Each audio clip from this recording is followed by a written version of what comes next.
Hello, friends. It's Sam Chaney reporting for Weaponized News. Today, September 23rd, 2025.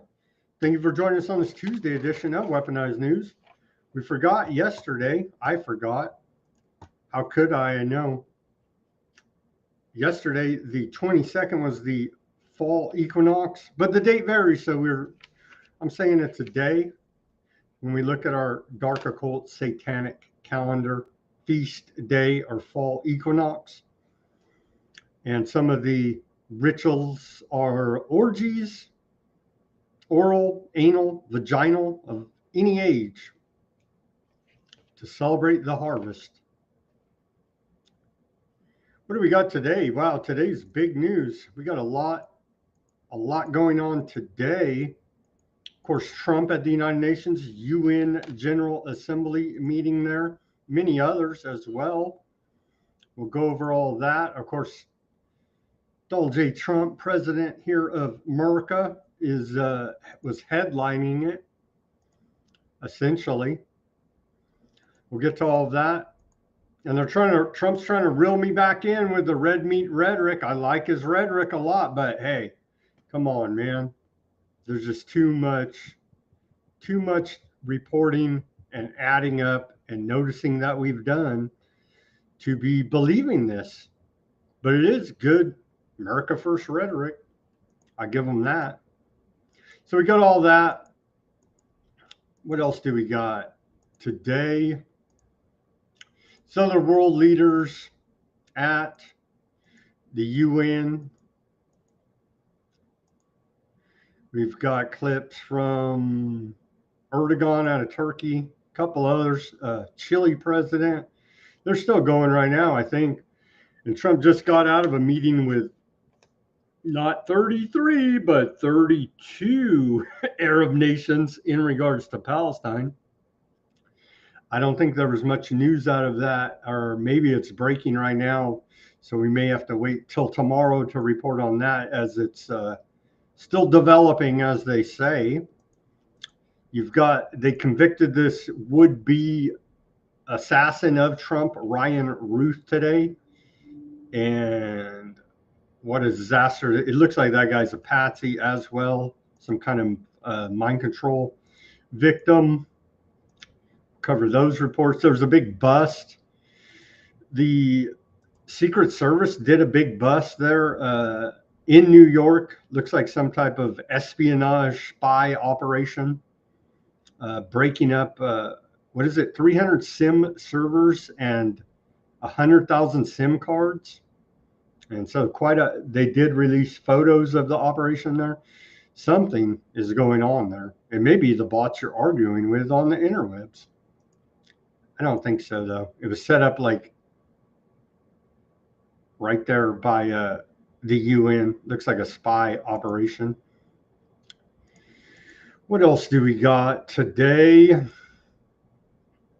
Oh, billionaire Zionist head of Oracle, Larry Ellison. He's become quite the media mogul here now. We'll go over that report. This guy's owning a hell of a lot of media. I don't know. Monopoly, antitrust. Oh, you're a billionaire? Oh, who cares? Oh, okay. Maybe suspend some of his licenses. Nah, that wouldn't happen. Now, would it? And then the big news, whoop-de-friggin-do. Maybe I can get my old accounts back there on the YouTube. But the new account, I mean, for what it's worth, is doing well. Shout out to the YouTube listeners. Appreciate you guys tuning in on the YouTube. But yeah, Google apologizes for, well, gee, thanks for your heartfelt apologies there. You tried to isolate us, social engineer us, mind control us, and then just outright ban us. And you did. You didn't try to, you did. Google admits censorship under Biden. Well, see, blame Biden. No one gets in trouble. I understand the concept of the First Amendment doesn't apply to private corporations, but Google says due to pressure by the Biden administration is why they were censoring people for COVID-19 and elections. Now they say, oh, we're for open debate about COVID-19, so we're allowed to say it now. Are we allowed to say the V word? We'll see if we don't get flagged for hate speech. And everybody that watches the shows knows I'm not trying to be hateful against one group or another whatsoever. So we'll go over that report. Still, no one gets in trouble. Whoop-de-doo. You apologize. Well, you guys already paid. Your CEO did. You know what I mean? And that was a horrific tragedy. And I wouldn't wish that on anyone. What happened to their with the turbo cancer? Uh, it's just horrific. You know what I mean?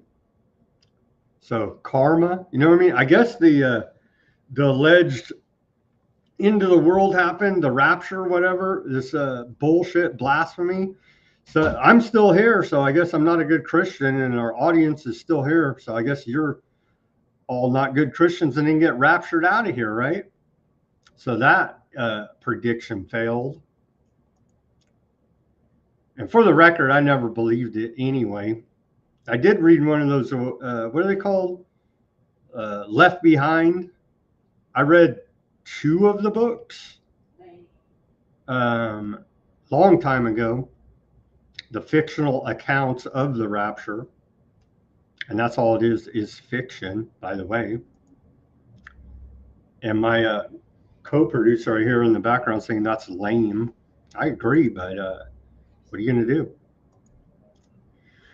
It looks like Trump has flip-flopped on Russia again, now saying that he will recognize the 1991 Ukraine borders and recognize Crimea as part of Russia or part of Ukraine. Trump now backs Ukraine's 1991 borders after previously saying he'd recognize Crimea as Russia. So now he's saying that he's recognizing Ukraine. It was all part of the bargaining negotiations. Obviously, all that fell through. Things are escalating there still.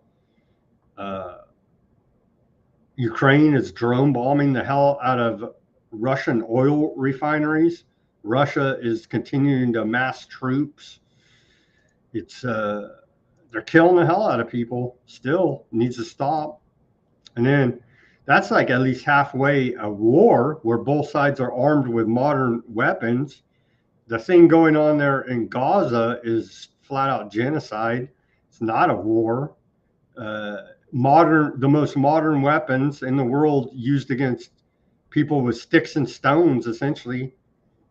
So old Erdogan ripped into him. Good rhetoric again. I don't believe any of these quote world leaders have their people's best interests at heart, but he did have good rhetoric at the UN, calling out aardvark land to their face there. A lot of good it's going to do, but at least he's trying to be looking like he's on the right side. All of that. But yeah, meanwhile, aardvarks are demolishing Gaza City as we speak. New reports are coming out. They're recommissioning old vehicles, turning them into suicide bomb robots and going in and blowing up the buildings that way. So very innovative. You got to give them that in their mind for leveling the whole place. So all that and more on this. And then we have public health news still. The big announcement yesterday, and I do give them props, and I want to like them. It's just I can't. You know what I mean? I won't be fooled again here, but good rhetoric. Still, we got to see action. But they did have very good rhetoric with the autism action announcement yesterday by Bobby Kennedy Jr., Trump, and the whole public health crew there from the federal government. We'll go over that again with, can we say it on YouTube? I'm going to say it now because they apologized. This is right from your Secretary of Health and Human Services, Bobby Kennedy Jr. Some 40 to 70% of mothers who have children with autism believe that their child was injured by a vaccine. I know we're not allowed to say that, but I mean, direct quote from your Health and Human Services Secretary. President Trump believes that we should be listening to these mothers instead of gaslighting and marginalizing them like prior administrations. I couldn't agree more with that sentiment from the press conference yesterday. So we'll go over that again. Let's get to this day in history. We've got a lot of clips to get to. On this day of September 23rd, we go all the way back to the year 1561. And on this day, we saw King Philip II of Spain forbid Spanish settlements in Florida. In 1779, fast forwarding a lot, and is this even true? I don't know. I'm starting to question a whole lot of history, but the official story says in 1779, on this day, John Paul Jones aboard the USS Bonham Richard defeats the British frigate HMS Seppus and becomes the United States' first well-known naval hero. I have not yet begun to fight, his famous cry there in that battle. And then 1 year later, in 1780, on this date, West Point plot revealed. British Major John Andre reveals Benedict Arnold's plot to betray West Point. In 1862, on this day, U.S. President Lincoln's Emancipation Proclamation is published in Northern newspapers. In 1875, on this day, Billy the Kid was arrested for the first time and jailed after receiving clothing stolen from a Chinese laundry, but then goes on to escape 2 days later. And then we fast forward again through history to 1938. I found this funny. In 1938, on this day, a time capsule to be opened in the year 6,939. You see that yin yang, as above, so below, 6939 numerology there. Anyway, it was buried in 1938 to be opened in the year 6,939 at the World's Fair in New York City. It contained a woman's hat, a man's pipe, and 1,100 feet of microfilm.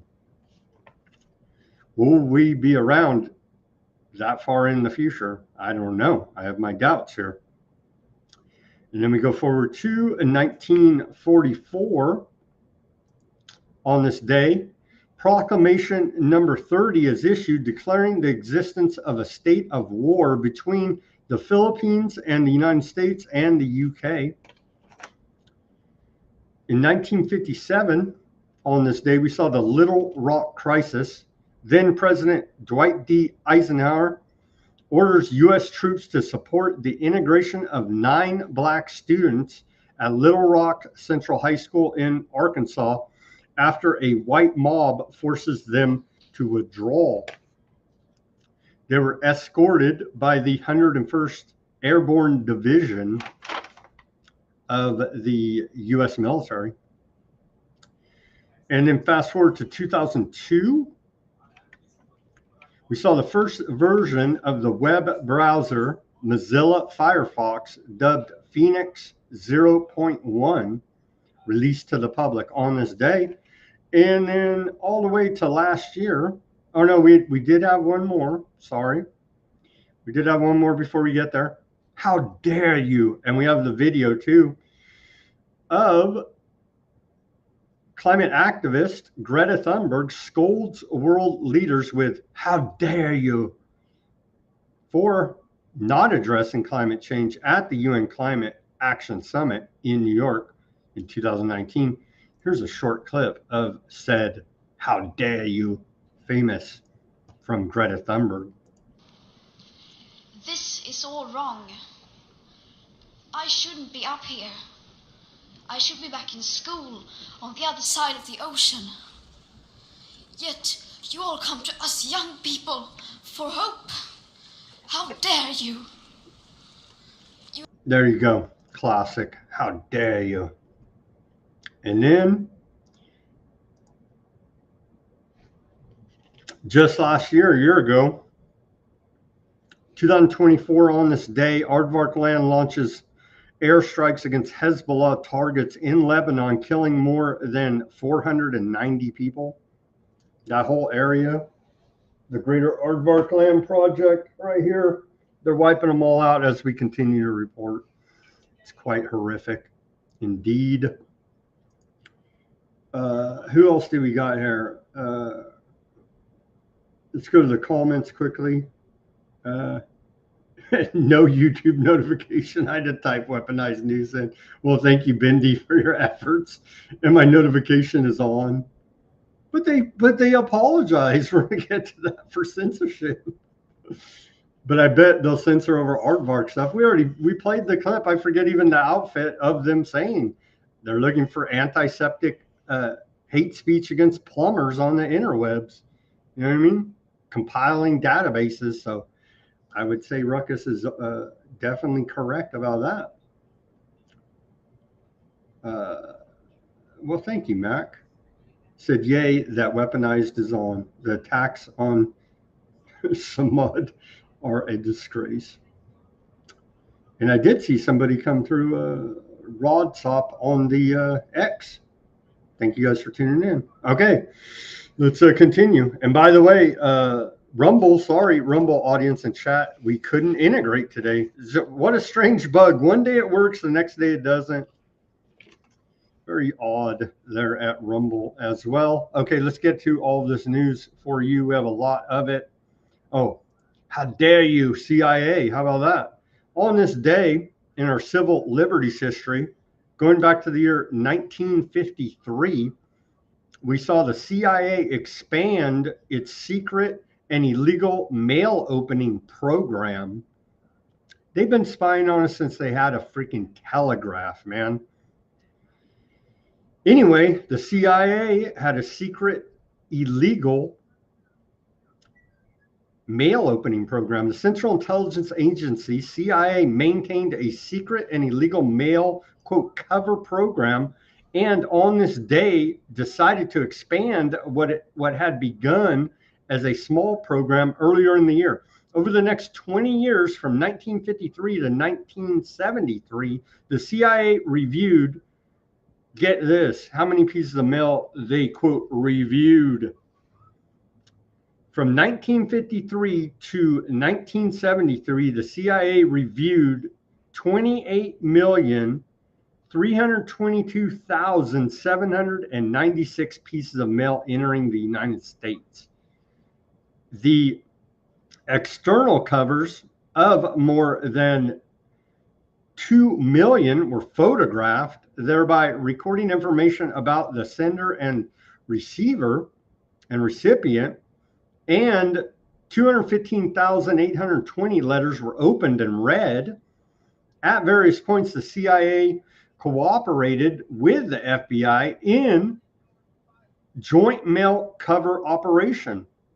James J. Angleton, head of counterintelligence in the CIA, is generally regarded as the moving force behind mail cover operations, as referenced in his own biography, Ghost. And again, I will put the links so for further research, if you're interested in such things, you can follow the links and or just search what I say, and you can do further research on the CIA working with the FBI to spy on your mail. The mail cover program was secret and unauthorized by anyone outside the CIA, but the agency required the covert cooperation by post office officials, i.e., your government's a crime syndicate. The program began in February 1953 and consisted of 4 separate components that operated in 4 cities: New York City, San Francisco, New Orleans, and Honolulu, for different periods of time in each site over the 20-year period. So there you go. We do appreciate the crime syndicate known as your U.S. federal government keeping us safe by spying on our mail. And then what do we got? I got Trump's full speech here. I'll put the link on Weaponized News Substack, or you guys can find it pretty easy, I believe. But if not, the link will be there for his full speech, a little less than an hour. So what happened? Did the United Nations turn off the escalator for Trump and his wife? So they had to take the stairs. That's what Trump is claiming. And he's also claiming that they turned his teleprompter off. Here's a clip of Trump ad-libbing. And he does tend to go off script of the teleprompter quite a bit, making these claims. But the UN has refuted these claims, saying the teleprompter was working just fine. So who do we believe? They're all liars. So what do you know? Here's our segue to Trump at the UN and the rest of the news. All I got from the United Nations was an escalator that on the way up stopped right in the middle. If the First Lady wasn't in great shape, she would have fallen. But she's in great shape. We're both in good shape. We both stood. And then a teleprompter that didn't work. These are the 2 things I got from the United Nations: a bad escalator and a bad teleprompter. Thank you very much. Trump did have some nice hair going on today. He had a new squirrel or whatever that animal on his head is implanted, apparently, because he did have a nice flowing hair, head of hair going on.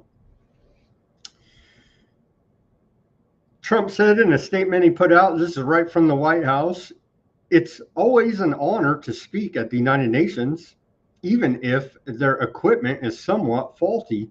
Make America great again." There you go. Okay, there's a lot to get to. This is an iconic image, I do believe, the thumbnail of Trump right there is the UN map of the flat Earth. That's what many claim, right? They're like, look at the UN map. It's the flat Earth. They know they're hiding it behind the ice wall. I don't know if I believe all that, but that's what they say on the interwebs anyway. It is interesting that the map of the world that the UN has, and all of this has deep occult undertones, to say the least.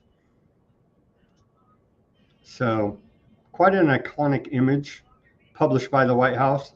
Trump went on to say the entire globalist concept of asking successful industrialized nations to inflict pain on themselves and radically disrupt their entire societies must be rejected completely and totally. See, that I love that red meat rhetoric, but I just can't trust this bastard, this orange man. You know what I mean? Here's Trump saying it. We've got a lot of clips, so it's let's try to get through them. The entire globalist concept of asking successful industrialized nations to inflict pain on themselves and radically disrupt their entire societies must be rejected completely and totally, and it must be immediate. That's why in America I withdrew from the fake Paris Climate Accord, where, by the way, America was paying so much more than every country. Others weren't paying. China didn't have to pay until 2030. Russia was given an old standard that was easy to meet, a 1990 standard. But for the United States, we're supposed to pay like $1 trillion. And I said, this is another scam. The fact is, the United States has been taken advantage of by the world for many, many years, but not any longer, as you probably noticed. I unleashed massive energy production and signed historic executive orders to hunt for oil, but we don't have to do much hunting because we have the most oil of any nation anywhere, oil and gas in the world. And if you add coal, we have the most of any nation in the world. Clean, I call it clean, beautiful coal. You can do things today with coal that you couldn't have done 10 years ago, 15 years. So I have a little standing order in the White House.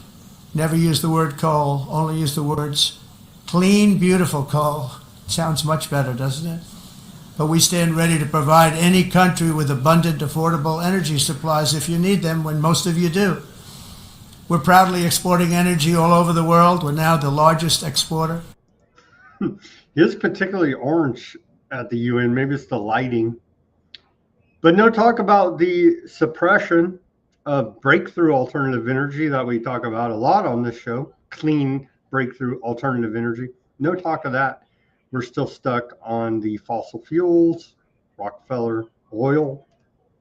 So there's that to think about. Here is Trump with Secretary General of the United Nations, Antonio Guterres.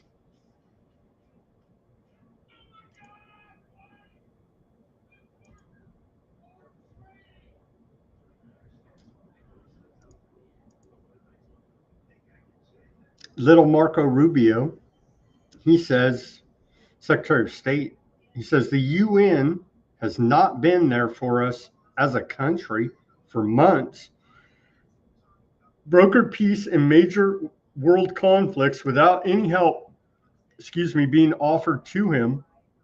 Talking about the president, the UN has tremendous potential, but it is not living up to it. It's so funny. It's so hypocritical of little Marco. I agree with him backhandedly, but every time a ceasefire vote comes up to stop the genocide there in Aardvark land, U.S. vetoes it, as we just saw a few days ago. Again. I think it's like the 6th time since October 7th, right? So kind of hypocritical. They're pushing for Trump to get a peace prize. Okay, many would argue that no, but this is a claim from Trump. Trump claims that he's ended 7 wars in just 7 months. Cambodia and Thailand, Kosovo and Serbia, Democratic Republic of Congo and Rwanda, Pakistan and India, Aardvark land and Iran, Egypt and Ethiopia, Armenia and Azerbaijan. Many dispute this, but let's just say it's true. He's also bombed Iraq, Somalia, Iran, Syria, Yemen, 5 countries. He's extrajudicially bombed fishing boats or alleged drug running boats in the Caribbean. So there's that too. You know what I mean? But hey, give him the Peace Prize, Nobel Peace Prize. He gave one to Henry Kissinger. Here's Trump calling out the UN as he's lobbying for the Nobel Peace Prize and accolades for ending 7 wars in 7 months, he claims. Qatar, no, he didn't bomb Qatar, but did he? No, he didn't. Did he? And then a bunch of other little skirmishes that there. I'm just telling you the official reports from the military, and there's a bunch of other stuff that is not official. And you could say proxy wars in Gaza and in Russia as well, right? And Qatar too. Throw it in there. I didn't think of it at the time because I was too busy working to save millions of lives. That is the saving and stopping of these wars. But later I realized that the United Nations wasn't there for us. They weren't there. I thought of it really after the fact, not during these negotiations, which were not easy. That being the case, what is the purpose of the United Nations? The UN has such tremendous potential. I've always said it. It has such tremendous potential, but it's not even coming close to living up to that potential. for the most part, at least for now, all they seem to do is write a really strongly worded letter and then never follow that letter up. It's empty words, and empty words don't solve war. The only thing that solves war and wars is action. That's true. That is true. But could you imagine UN sending peacekeeping troops into Gaza? Can you imagine that? Here's Trump, the occultist, telling us about how he's defending Christianity. In honor of this momentous anniversary, I hope that all countries who find inspiration in our example will join us in renewing our commitment, values, and those values, really, that we hold so dear together. Let us defend free speech and free expression. Let us protect religious liberty, including for the most persecuted religion on the planet today. It's called Christianity. And let us safeguard our sovereignty and cherish qualities that have made each of our nations so special, incredible, and extraordinary. And I'm honestly surprised they didn't say aardvarkism is the most oppressed religion on the planet. But he's got to give red meat to his base that still believes him, that still believes his rhetoric. Trump unbraids UN in speech claiming your countries are going to hell. Headline out of the Washington Post there. Trump reveals plan for AI to control biological weapons after giving terrifying warning. I think we do have video of that. And I agree with that. I mean, we do need Fauci. You hear me? Why haven't you arrested Fauci and the rest of the gain of function crew, if you know what I'm saying? as we seek to reduce the threat of dangerous weapons today, I'm also calling on every nation to join us in ending the development of biological weapons once and for all. And biological is terrible, and nuclear is even beyond, and we include nuclear in that. We want to have a cessation of the development of nuclear weapons. We know, and I get to view it all the time. Sir, would you like to see? And I look at weapons that are so powerful that we just can't ever use them. If we ever use them, the world literally might come to an end. There would be no United Nations to be talking about. There would be no nothing. Just a few years ago, reckless experiments overseas gave us a devastating global pandemic. Yet despite that worldwide catastrophe, many countries are continuing extremely risky research into bioweapons and man-made pathogens. This is unbelievably dangerous. To prevent potential disasters, I'm announcing today that my administration will lead an international effort to enforce Biological Weapons Convention, which is going to be meeting with the top leaders of the world by pioneering an AI verification system that everyone can trust. Hopefully the UN can play a constructive role. And so what the hell was COVID? Are we allowed to talk about it on YouTube? I don't know. I'm still sketchy, but Trump's calling it a bioweapon right there. And again, the official story, U.S. government said it was China lab leak, right? And then China says, no, it was you, America, lab leak or intentional leak. So what the hell was it? Will we ever know? More from Trump here about the climate change.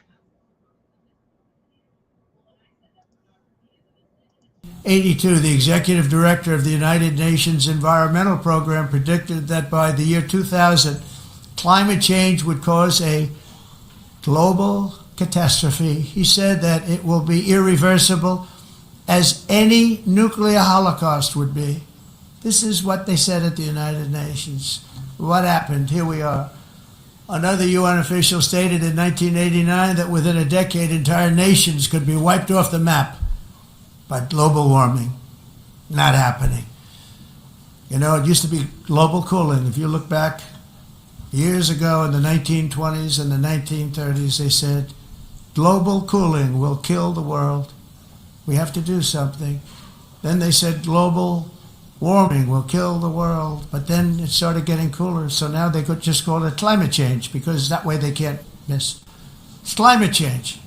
Because if it goes higher or lower, whatever the hell happens, there's climate change. It's the greatest con job ever perpetrated on the world, in my opinion. Climate change, no matter what happens, you're involved in that. No more global warming, no more global cooling. All of these predictions made by the United Nations and many others, often for bad reasons, were wrong. They were made by stupid people that have cost their countries fortunes and given those same countries no chance for success. The carbon tax is a major net zero carbon emissions, right? Is a major plank in the UN Agenda 2030. So, but as soon as Trump serves his term and the pendulum swings back the other way, then they're going to jump right back on board with it.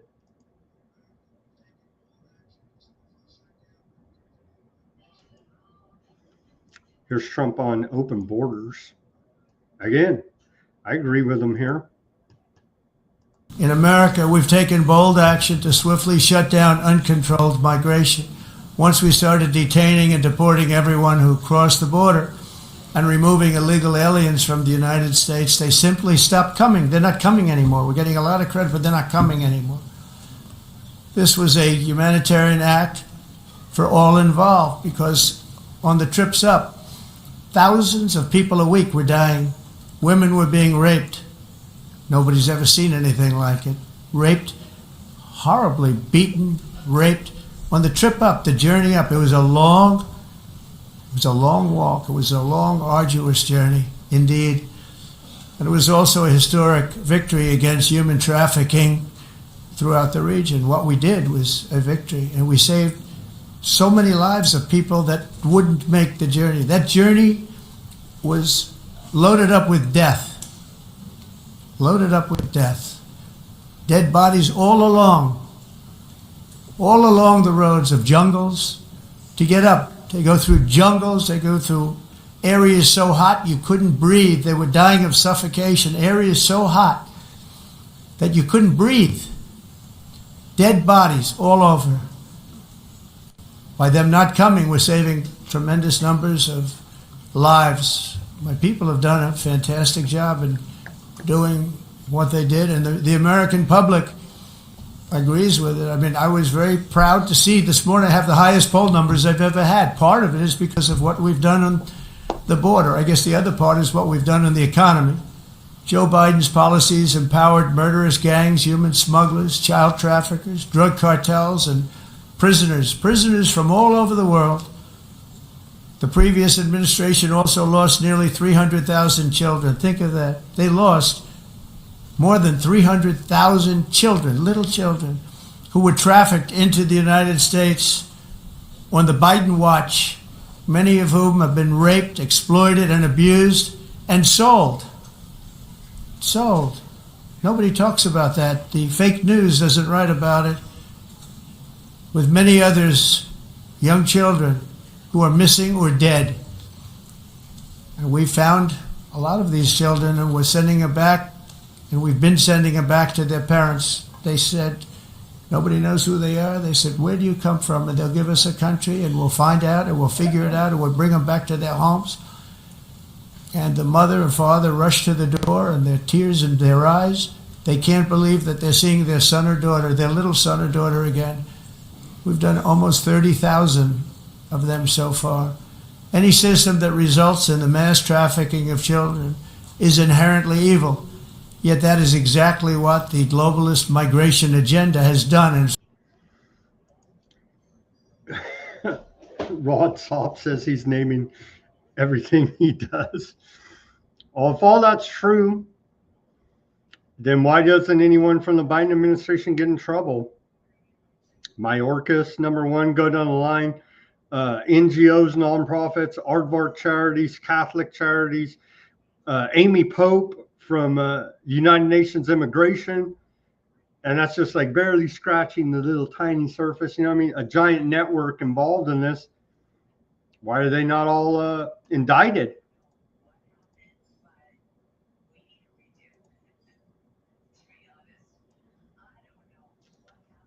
There's more from Trump. Europe is in serious trouble. They've been invaded by a force of illegal aliens like nobody's ever seen before. Illegal aliens are pouring into Europe. Nobody's doing anything to change it, to get them out. It's not sustainable. And because they choose to be politically correct, they're doing just absolutely nothing about it.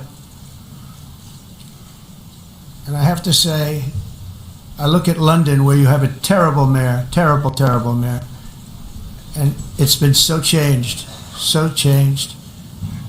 Now they want to go to Sharia law, but you're in a different country. You can't do that. Both the immigration and their suicidal energy ideas will be the death of Western Europe if something is not done immediately. This cannot be sustained. Is London going to go to Sharia law? What does King Charles have to say about that?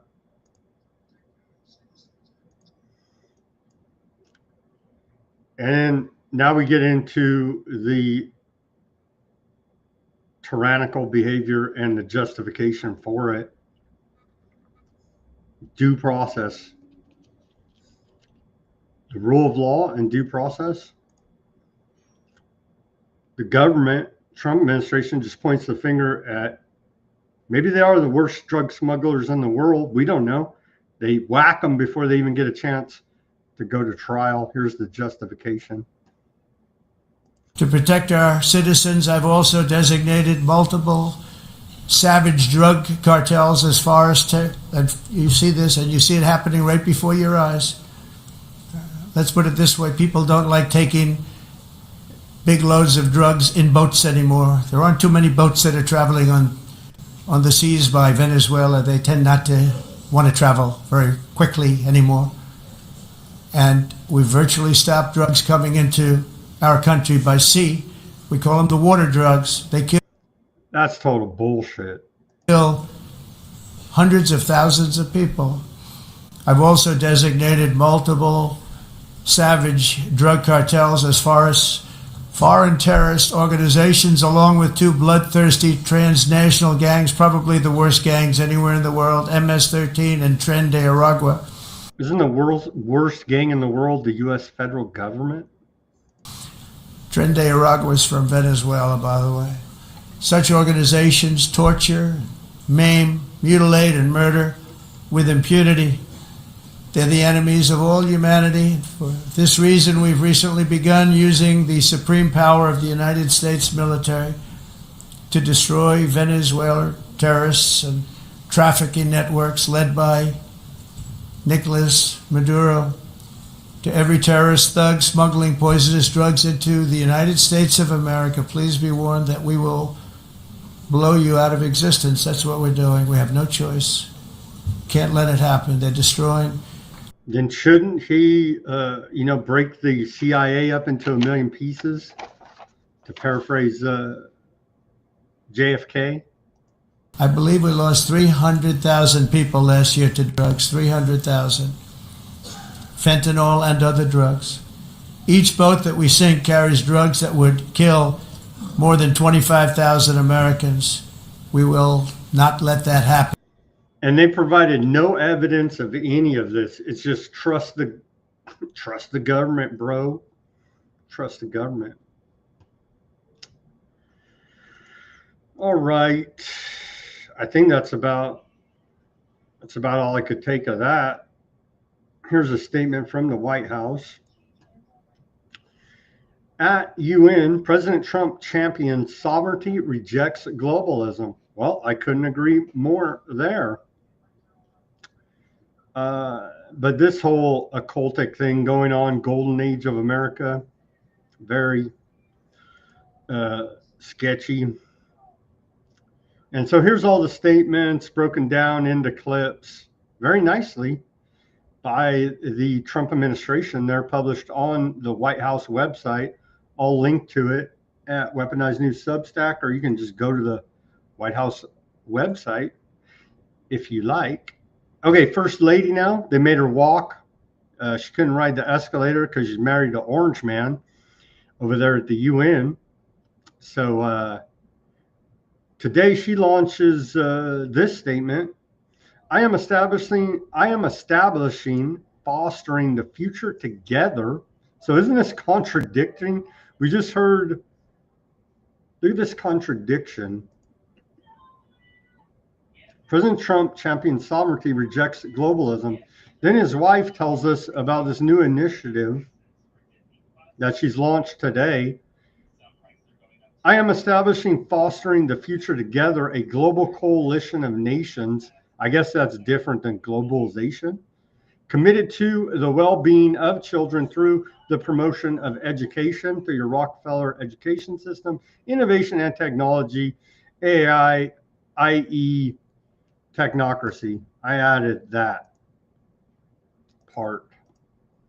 Here is First Lady Melania Trump fostering the future together.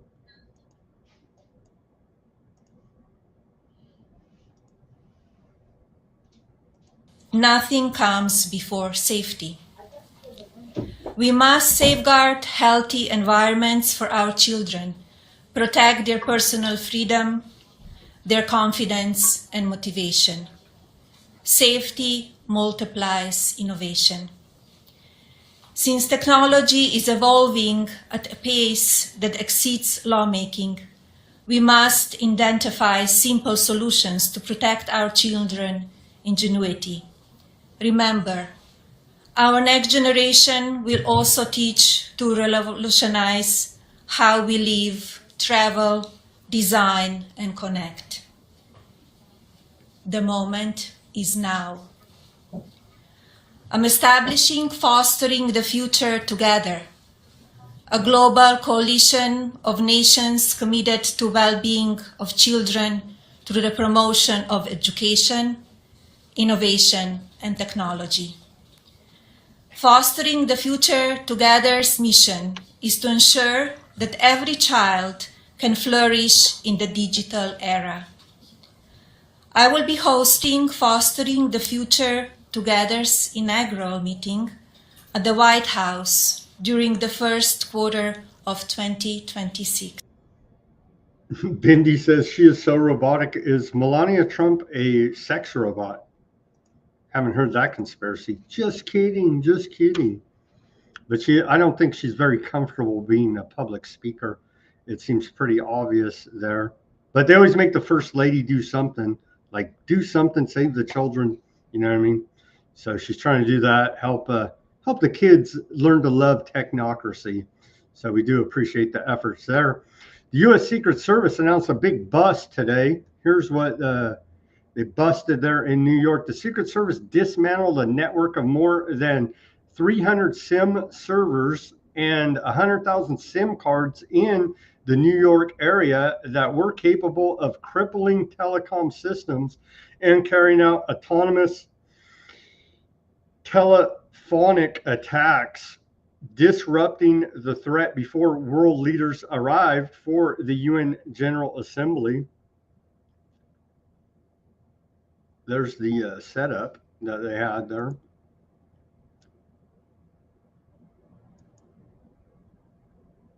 We have more about this. Is this some type of espionage operation? The New York Times thinks so. The New York Times says, who's this cybersecurity, top cybersecurity who formerly served at the White House and FBI, Mr. Ferretta, said, my instinct is this is espionage, quoted in the failing New York Times article. James A. Lewis, a cybersecurity researcher at the Center for European Policy analysis in Washington said that only a handful of countries could pull off such an operation, including Russia, China, and our greatest ally, Aardvarkland. And who knows? Probably all three of them. It's probably America. Who freaking knows? You know what I mean? They're like, look at this bus. We're the good guys. We saved the day again. My name is Matt McCool, and I'm the Special Agent in charge of the Secret Service New York Field Office. We are making this announcement as a matter of public interest given timing, amount, and concentration of material recovered during a recent Secret Service Protective Intelligence investigation. Following multiple telecommunications-related imminent threats directed towards senior U.S. government officials this spring, the U.S. Secret Service began a protective intelligence investigation to determine the extent and impact these threats could have on protective operations. This was a difficult and complex effort to identify the source of these fraudulent calls and the impact on the Secret Service protective mission. During this period, we leveraged technical assistance and support of federal partners, including Homeland Security Investigations, the Department of Justice, and the Office of the Director of National Intelligence. We also received phenomenal support from our state and local law enforcement partners, to include the NYPD. The investigation led us to the New York tri-state area, where investigators discovered tens of thousands of co-located and networked cellular devices capable of carrying out nefarious telecommunications attacks. These devices allowed anonymous encrypted communications between potential threat actors and criminal enterprises, enabling criminal organizations to operate undetected. This network had the potential to disable cell phone towers and essentially shut down the cellular network in New York City. These devices were concentrated within 35 miles of the global meeting of the United Nations General Assembly, now underway in New York City. Given the timing, location, and proximity, and potential for significant disruptions to the New York telecom system, we moved quickly to disrupt this network. To be clear, these recovered devices no longer pose a threat to the New York tri-state area. We will continue working towards identifying those responsible and their intent, including whether their plan was to disrupt the UN General Assembly and communications of government and emergency personnel during the official visit of world leaders in and around New York City. Forensic examinations of the equivalent of 100,000 cell phones worth of data is underway. Early analysis indicates cellular communications between foreign actors and individuals that are known to federal law enforcement. Given the sensitivity and complexity of this investigation, we are not able to go into specifics at this time. This is an open and active investigation, and we have no arrest to announce today. Rather, this announcement is designed to safeguard critical infrastructure and responsibly provide the public what we can at this time. There you go. I'm glad no one was arrested. Oh, man.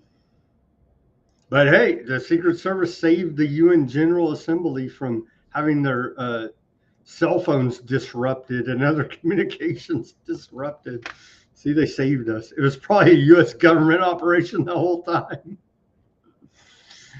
Oh my gosh. Remember this guy, would-be alleged assassin? Did he take shots? He was found outside Trump's golf course, if I recall. This character looks like some kind of mind control patsy, honestly. This guy was Ryan Ruth, the man accused of trying to assassinate President Trump during his 2024 campaign, was found guilty on all counts at trial today.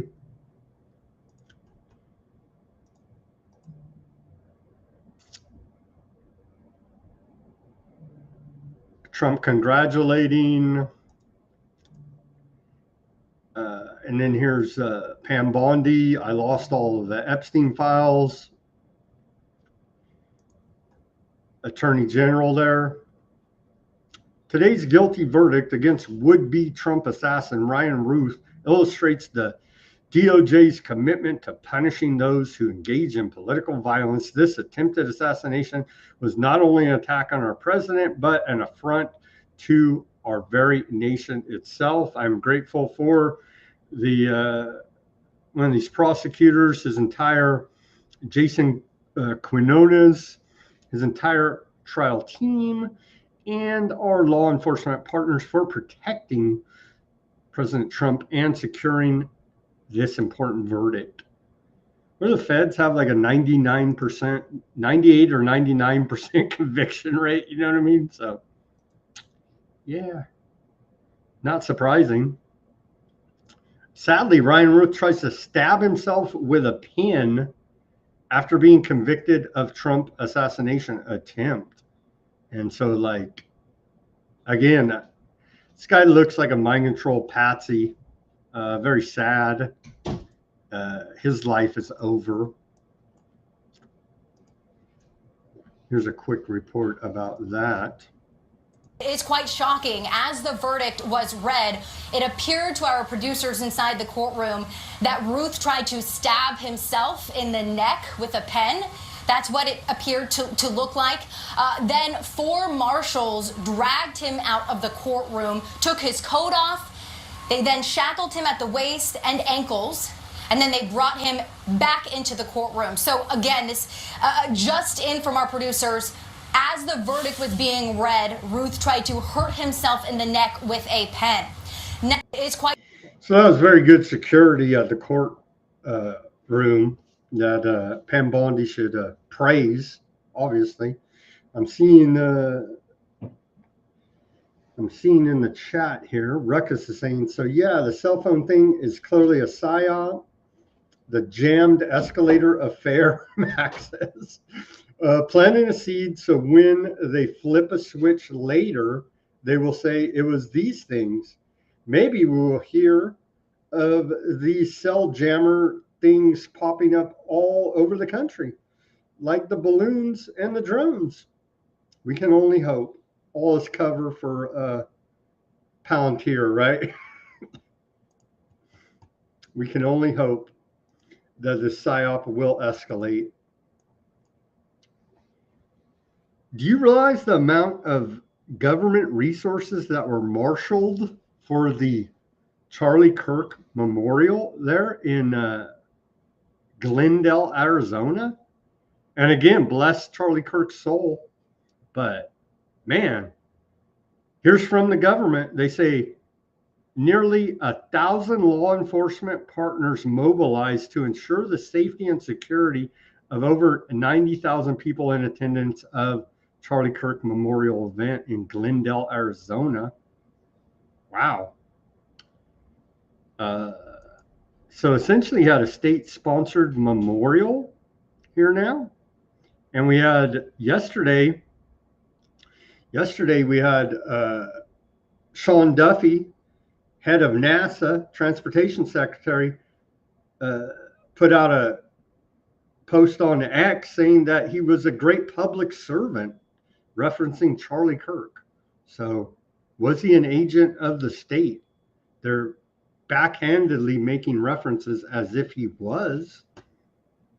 I know it's fun, but get ready to pay your dues.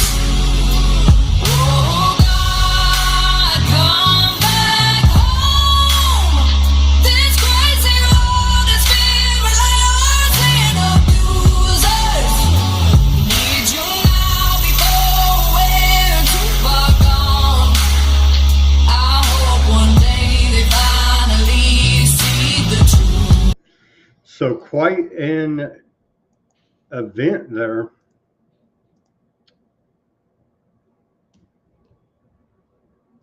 We're awaiting National Guard rolling in to Chicago. Here is Illinois' Governor Pritzker saying that Trump is going to use the National Guard in cities to take control of ballot boxes. Let's watch this clip. And the White House says this is deranged conspiracy theory. Can we just drop saying conspiracy theory? Every other indictment by the federal government charges somebody with conspiracy. So can we just drop the bullshit already? Now, if they've got troops in cities and it becomes a kind of norm for people, then it won't be abnormal for them when they're going to vote having troops at the ballot boxes. He'll say that he's protecting the ballot.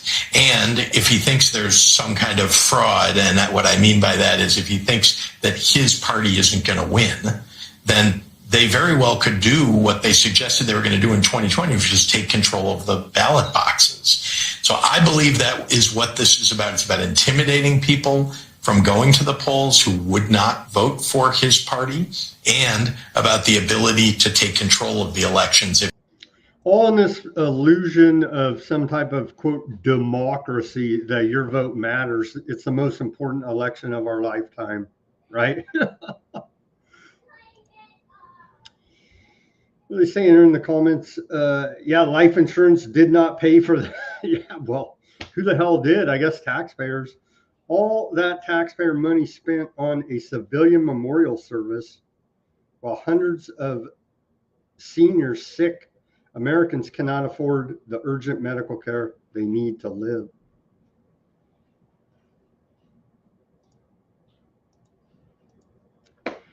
Yeah, we're going to play this clip again because I really do like it. I don't trust any of these characters, but they're saying the right thing here. Now we need action behind this rhetoric, but I'm going to play it again because it's been a long freaking time coming. We are continuing to investigate a multiplicity of potential causes with no areas of taboo. One area that we are closely examining, as the president mentioned, is vaccines. Some 40 to 70% of mothers who have children with autism believe that their child was injured by a vaccine. President Trump believes that we should be listening to these mothers instead of gaslighting and marginalizing them like prior administrations.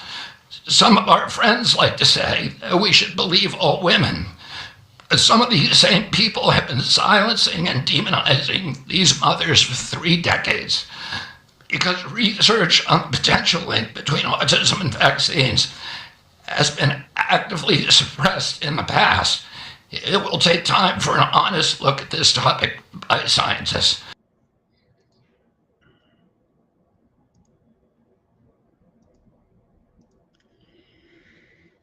NIH, Fauci's former outfit, Fauci, former head of NIH, now Bhattacharya, I think is how you pronounce his name, Jay Bhattacharya. He's now the head of NIH, National Institute of Health. He says NIH is launching a new autism data science initiative. This initiative will bring together powerful data on genetics, biology, and the environment in new ways, helping scientists better understand autism and find ways to improve lives. Gold standard science is at the heart of this work, advancing one of the key goals to make America healthy again. And don't you find this interesting? Because the whole theme is restoring public trust in public health. But they've now admitted, this is your U.S. federal government, YouTube, and all the other censors at Google and whatever, wherever the censors may be on the interwebs for this show. They've now admitted that, and they gaslighted forever. There's no mercury in the vaccine. You're crazy. There's no aluminum. Well, they've admitted now with backhandedly saying, oh yeah, we're removing it from these miracles. And so the Trump administration asked for 5 major changes to the childhood miracle schedule to end the autism epidemic. Number 1, Hep B miracle moved to age 12. Number 2, MMR given as 3 separate injections. Only 1 shot per miracle visit. Remove all mercury. Remove all aluminum. So it's been in there the whole time. Hey, trust us now. You know what I'm saying? It's just It's absurd. It's absurd. Here is little Markery, however you say his name, head of the FDA, about it yesterday. Today, the FDA is filing a Federal Register notice to change the label on an exciting treatment called prescription leucovorin so that it can be available to children with autism. You know, autism may also be due to an autoimmune reaction to a folate receptor on the brain, not allowing that important vitamin to get into the brain cells.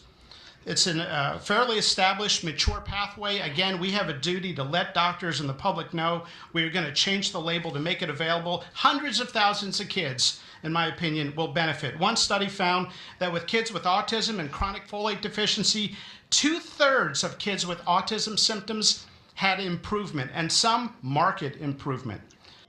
Indeed, and a lot of people with hot takes, which I did at first, but I did go back and do a little bit of research, and the Tylenol thing is part of it.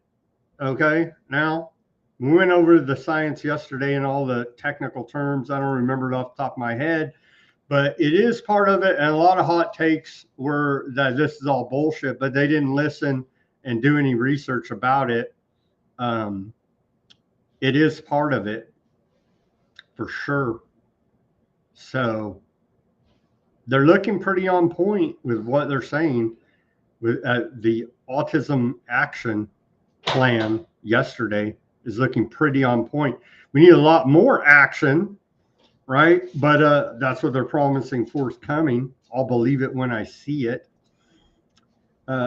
Bindi says, wish they would apply that to pet miracles as well. Indeed, all that toxic aluminum mercury's in there. You know what I mean? It's not good for you, your kid, your dog, your cat, your pet, whatever it may be. It's not good for anybody, for anything.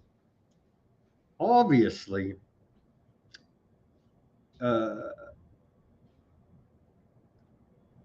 It's a chemo drug. Man, repurposed.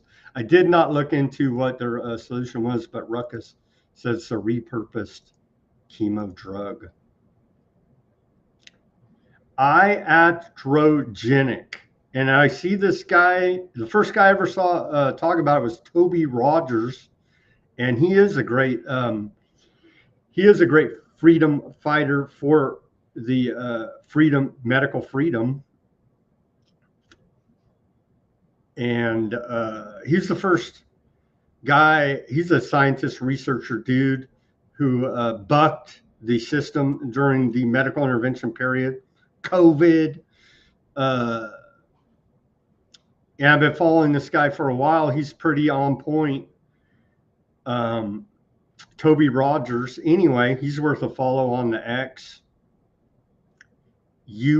Tobin. Anyway, I think he testified at that Ron Johnson hearing about the miracle injuries a couple weeks back. Anyway, he's a good guy. He tells the truth from what I've seen. He was the first guy that I ever saw mention the term iatrogenocide. Iatrogenocide, I believe is how you pronounce it. And so it turns out that's a thing. And what is it? Iatrogenetic or iatrogenocide is an illness or symptom induced in a patient as the result of a physician's words or actions, i.e., as a consequence of taking a prescribed drug or recommended over-the-counter drug. And it does appear that that is exactly what is happening here now. And remember, before the bat problem that we had, the third leading cause of death in this country was, quote, medical error. If people can remember back to 2019. So yeah, I would say not error. Just trust the science, right? Trust the system, trust your doctor. We know all of the rhetoric behind this nonsense, but it turns out that's a thing. Genocide is a thing. And so here's the definitions. Everybody should look them up for themselves, but you could see right here, that is a thing. Now I got to look into the repurposed chemo drug that Ruckus has looked up already for us. Okay, that they were pitching yesterday as a potential treatment for autism. Okay, moving on here off of public health. It was quite hopeful, at least we'll say, for the future to not be a doomer and black pill everybody. I know nobody here got raptured out because we're all not good Christians, but for all your friends and family that did get raptured out, maybe we can figure out what's a treatment here for this horrible epidemic of autism we're facing here in America. Okay, moving on. Technocracy full swing. Major League Baseball will use robot umpires in 2026. So just next year, will we just have, we saw earlier in the year, well, like a month ago, something like this, China rolled out the first robot games, right? And so why do we don't even need humans. We don't need humans anymore. MLB report out of the AP. Robot umpires are getting called up to the big leagues next season. Isn't it all part of the game to allow for human error? And who's going to program the robots? Yep. So human plate umpires will still call balls and strikes, but teams can challenge 2 calls per game and get additional appeals in extra innings.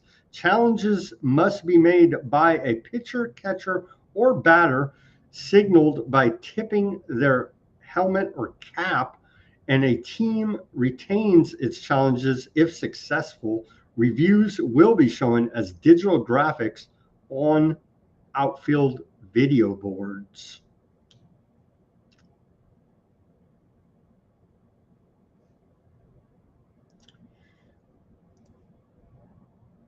Larry Ellison, Oracle. Remember at the beginning of the Trump administration, they did the big, what was it, Stargate announcement, right? Turns out Larry Ellison has now surpassed Elon Musk as the, quote, richest man in the world. Larry Ellison, a media mogul like no other. He is now taken over TikTok.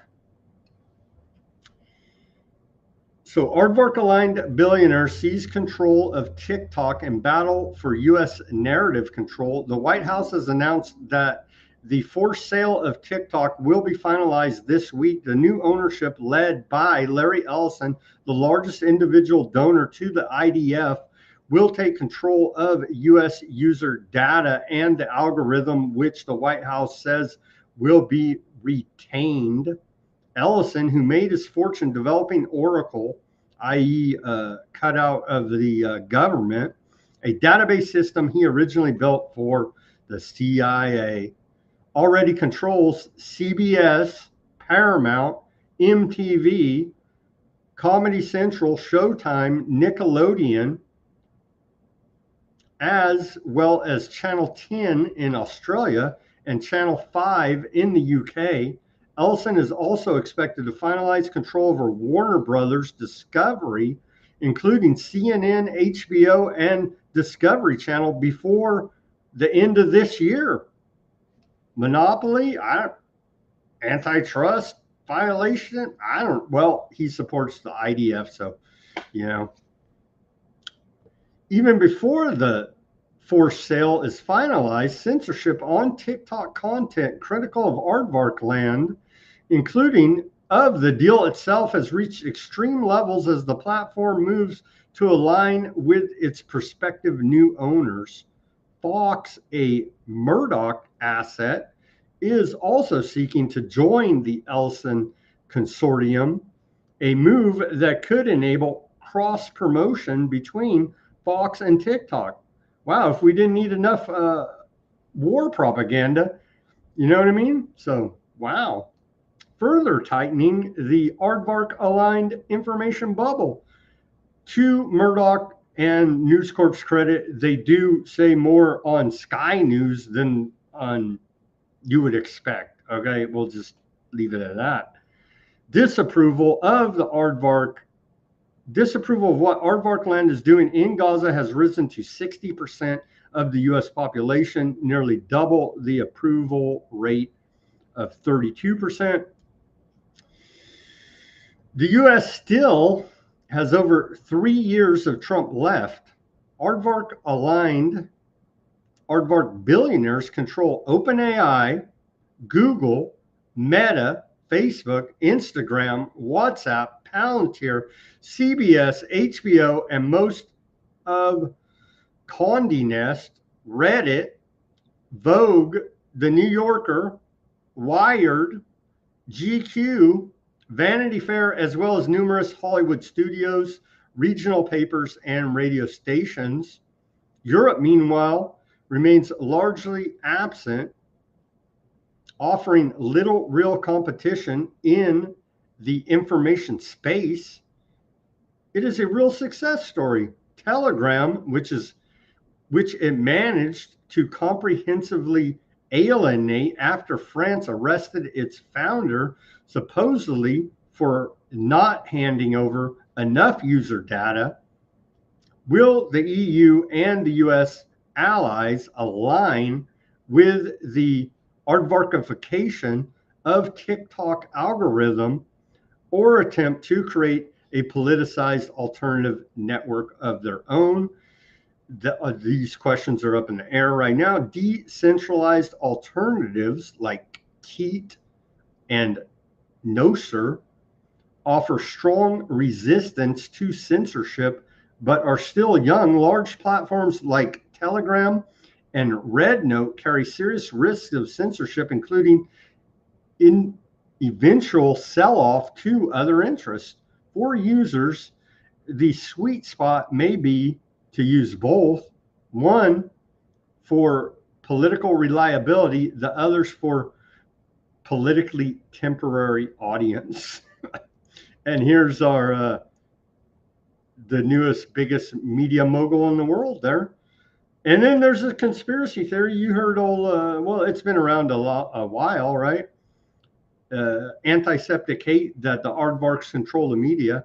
I don't know. I just named all these giant media companies. It's just talk, right? It's just talk on the interwebs. Here is Larry Ellison. Tell us, what is your connection to Israel? Well, the renewal of the Jewish state is something that I think touches all of us. For 2,000 years, we were a stateless people. And now we have a country of our own, defended by all the brave men and women of the IDF. So anything we can do to support them, who devote their lives for preserving the state of Israel, keeping the people safe, and allowing our state to continue in sometimes in very, very difficult situations. Did you visit Israel? I have been to Israel. I have been to the border. I have spent time with the people who govern the state of Israel, and I feel a deep emotional connection to the state of Israel and the Israeli people. You are an high-tech person. What do you think about Israeli startups and high-tech phenomena? Oh well, after Silicon Valley, there's an area. Herzliya has probably got more startups than any other place other than Silicon Valley in Northern California. So we've actually acquired a number of Israeli companies. We have 2 CEOs at Oracle. One's name is Safra Katz, and she was born in Israel. So again, we love the country of Israel, and we'll do everything we can to support the country of Israel. Recently hear that many people criticizing Israel, especially after the Gaza operation. How do you feel as someone just saying we love Israel so much? Well, again, it's a difficult situation, isn't it? To conduct military operations around civilians is very difficult, and of course there were tragedies, and civilians were hurt. That's a terrible thing. But one thing we know for certain, that the Israeli army did everything they could to minimize civilian casualties. In that regard, they've done a much better job than a lot of other armies all over the world throughout history. Thank you very much. What? Larry Ellison, was he 80 years old? He does look good. You know what I mean? He's getting the life extension technology, that's for sure. And then the big news of the day, but still no one gets in trouble, no consequences whatsoever. We already knew this happened because it happened to us and many others. Google admits censorship under Biden promises to end bans of YouTube accounts of thousands of Americans censored for political speech. Today, thanks to the oversight of Chairman Jim Jordan, Google commits to offer all creators previously kicked off YouTube due to political speech violations on topics such as COVID-19 and elections an opportunity to return to the platform. I don't know. I think I'll try to get my old account back for whatever it's worth. Now we have two accounts. You know what I mean? I only need one account. But my old one had, like, I want to say almost 12,000 subscribers, millions of views, whatever. I was on there for a long time on the old Weaponized News account before we got banned. Anyway, continuing. Google also admitted the following to the House Judiciary Committee. The Biden administration pressured Google to censor Americans and remove content that did not violate YouTube's policies. Again, why does no one in the Biden administration get in trouble for this clear violation of the First Amendment? The Biden administration censorship pressure was unacceptable and wrong. Public debate should never come at the expense of relying quote, authorities. The company will never use third-party fact checkers. Europe's censorship laws target American companies and threaten American speech, including the removal of lawful content. These major admissions come from Chairman Jordan's subpoena to Google and a years-long investigation into the company.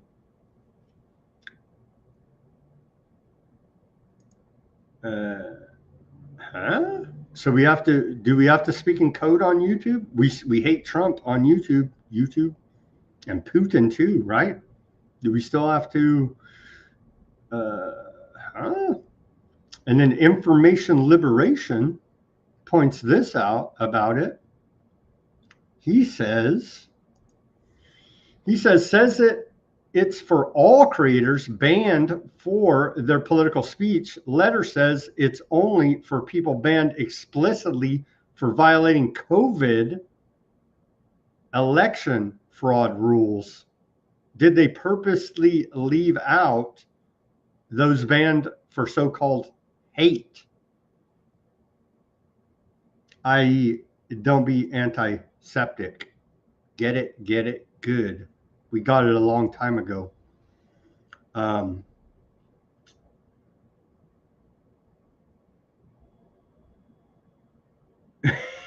Some of these comments. He cannot stop saying aardvark. The record stuck. You heard it screech. Yeah, so here's the long thread about it. I think that's the basics. I mean, yeah, we knew it because I'm a victim and many others, right? But Google sent me an email specifically saying, due to cyberbullying, the World Health Organization, we're going to go ahead and remove your account. And so that was in direct, violation of public health policy dictated from on high from the World Health Organization, because I dared to question their public health policy during COVID, you see. And I wasn't even into I know a lot of people did get kicked off of there, banned, deleted, censored for questioning the 2020 election. I'm like, really? All elections are rigged. Vote harder. You know what I mean? And I always go back to the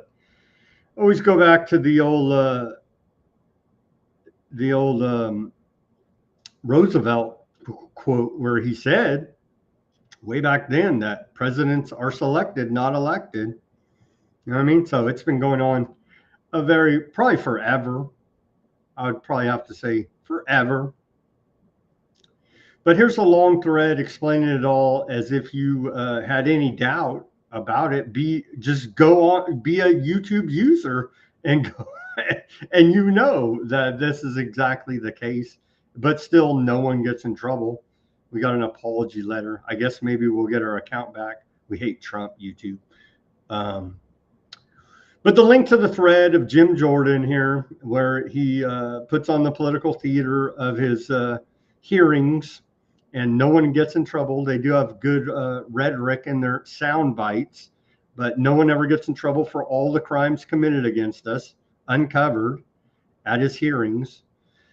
The link, or you can just go to his X account. Here's a big old thread all about it, all the evidence.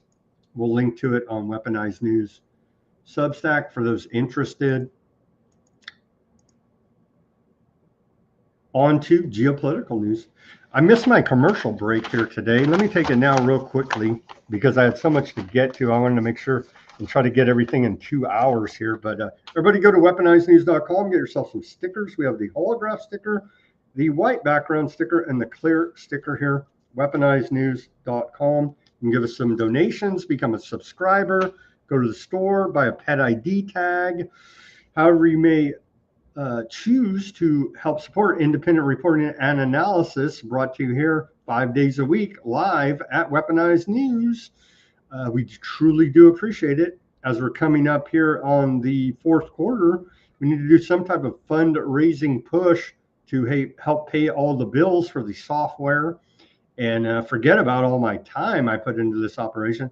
I need to at least break even on all of the software costs. And so we'll start that campaign here coming up soon to help fund Weaponized News to at least break even into the new year.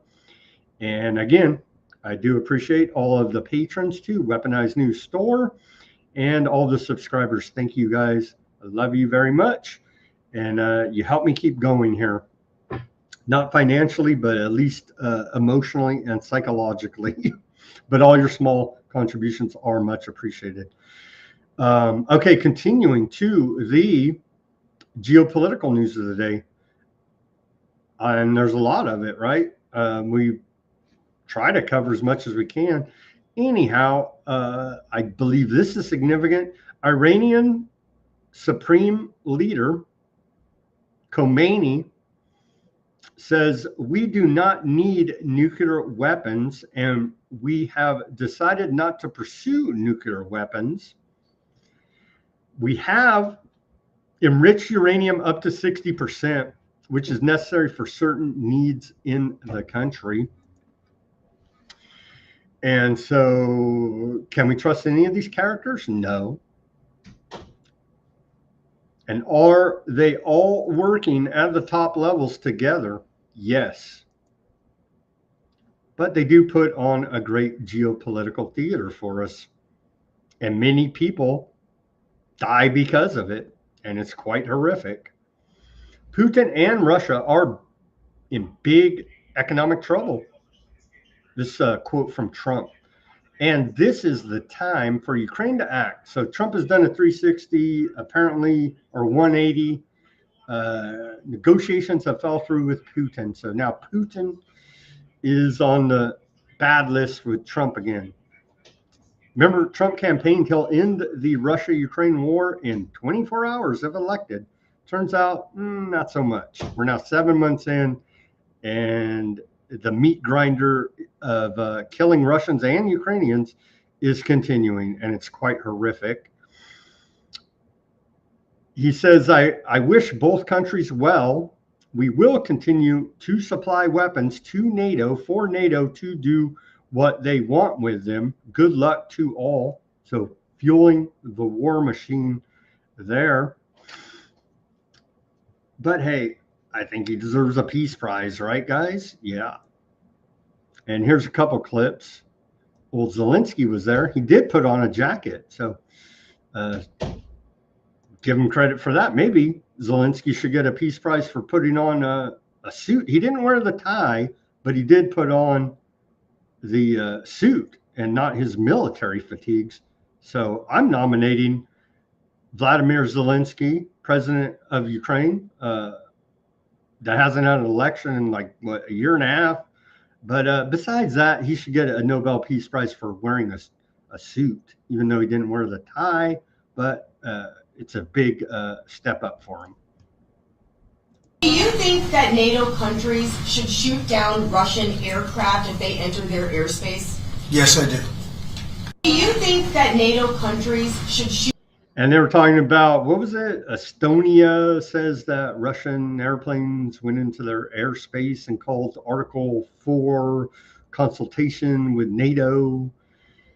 And this is just after Poland allegedly shot down some Russian drones in their airspace. Young on the YouTube says, at the dawn of democracy, the Greek politicians were selected. Vote harder. Vote harder, and the next election is the most important in our lifetime. Right? Right. Okay, more. Here is the Sun King, God, and former Rothschild banker, Macron. Let's hear what he had to say on Ukraine with Trump. Opportunity of a good future. It is. We'll back it. I think so. I think so. They're very enthusiastic in a lot of ways. It's been a terrible war. It should have ended, and Russia should have stopped it. But they've been 3.5 years, and they've gotten not so far. So we'll see what happens. But the other side can fight too, and they've proven that. Maybe it's it could be that Russia's a paper tiger. I don't know what they are, but 3.5 years of fighting and killing everybody, of killing 7,000 people a week for nothing. Nothing. So it's a very sad situation, but most of you have seen the recent statement I put out a little while ago, and I'm glad you got it.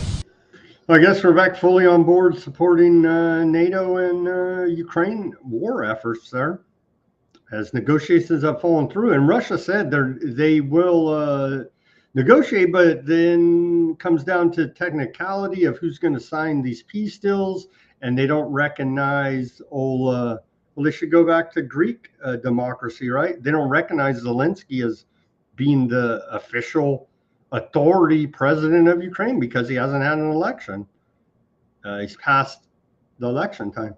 We got some good comments here. Dick Move says, I think he's talking about old Larry Ellison. He looks 10 years younger today than he did 10 years ago. That's that good life extension technology there. And Mac says, Sam Cheney is the Walter Cronkite of our age. Well, that's quite a compliment, but I'm not a Satan worshiper. I don't know if you guys have seen that clip of Walter Cronkite saying, yes, we're proud to have, something to paraphrase him, be the right hand of Satan, something like this. So I do appreciate the sentiment, but if you look a little bit further into Walter Cronkite and his activities at Bohemian Grove, you may be shocked, to say the least. More from Trump on Ukraine. He says, I think Ukraine, with the support of the European Union, is in a position to fight and win all of Ukraine back in its original form.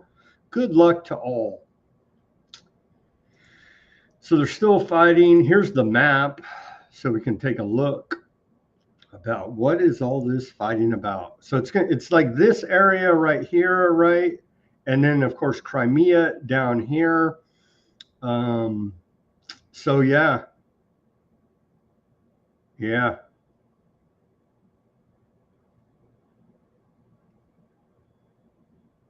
Yeah. And then the whole thing started, remember, unprovoked invasion with all the NATO missiles right here, right? And so, of course, it was unprovoked. Putin's the worst dictator tyrant the world's ever known. But NATO was putting their missiles all right here, and they had told them don't do that.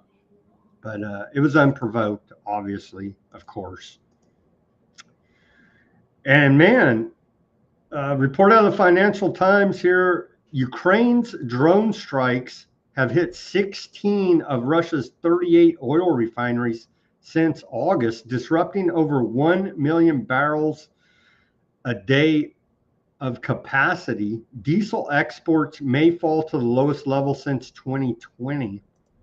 So, yeah, I think things have escalated there, attacking their infrastructure, their energy infrastructure there in Russia. Kiev accelerates drone campaign aimed at reducing Moscow's ability to fund its war.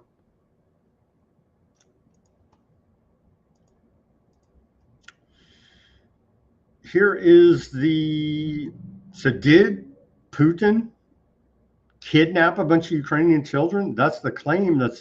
I've seen it out there. Here is former banker and now Prime Minister Mark Carney. Of course, he was elected in Canadian democracy, right? Right. Okay. Here he is. I want to be clear at the outset of who's responsible for these horrors. Putin has caused this terrible tragedy that has claimed in the war lives of millions. He menaces the skies of Ukraine, threatens the cities, destroys the field. Putin has stolen Ukrainian children. Thousands of children have been abducted by Russia.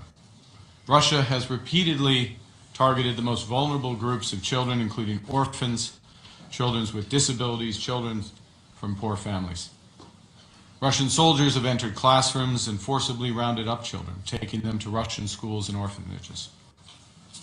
To lose a child is every parent's nightmare. For the people of Ukraine. Is any of that true? I don't know. Maybe. In the damn war there. And what's the tie that binds all these characters together? I don't know. Zionism. Here is President Trump meets with Argentina's Milei, the Javier Milei, the great anarcho-capitalist hero that took a chainsaw to the government. That there's rumblings now he may need his treasury bailed out by America. Coincidentally, he's converted to aardvarkism, and he's a giant Zionist. Here he is with Trump and little Marco Rubio and the rest of the crew. Let's watch a little bit of this.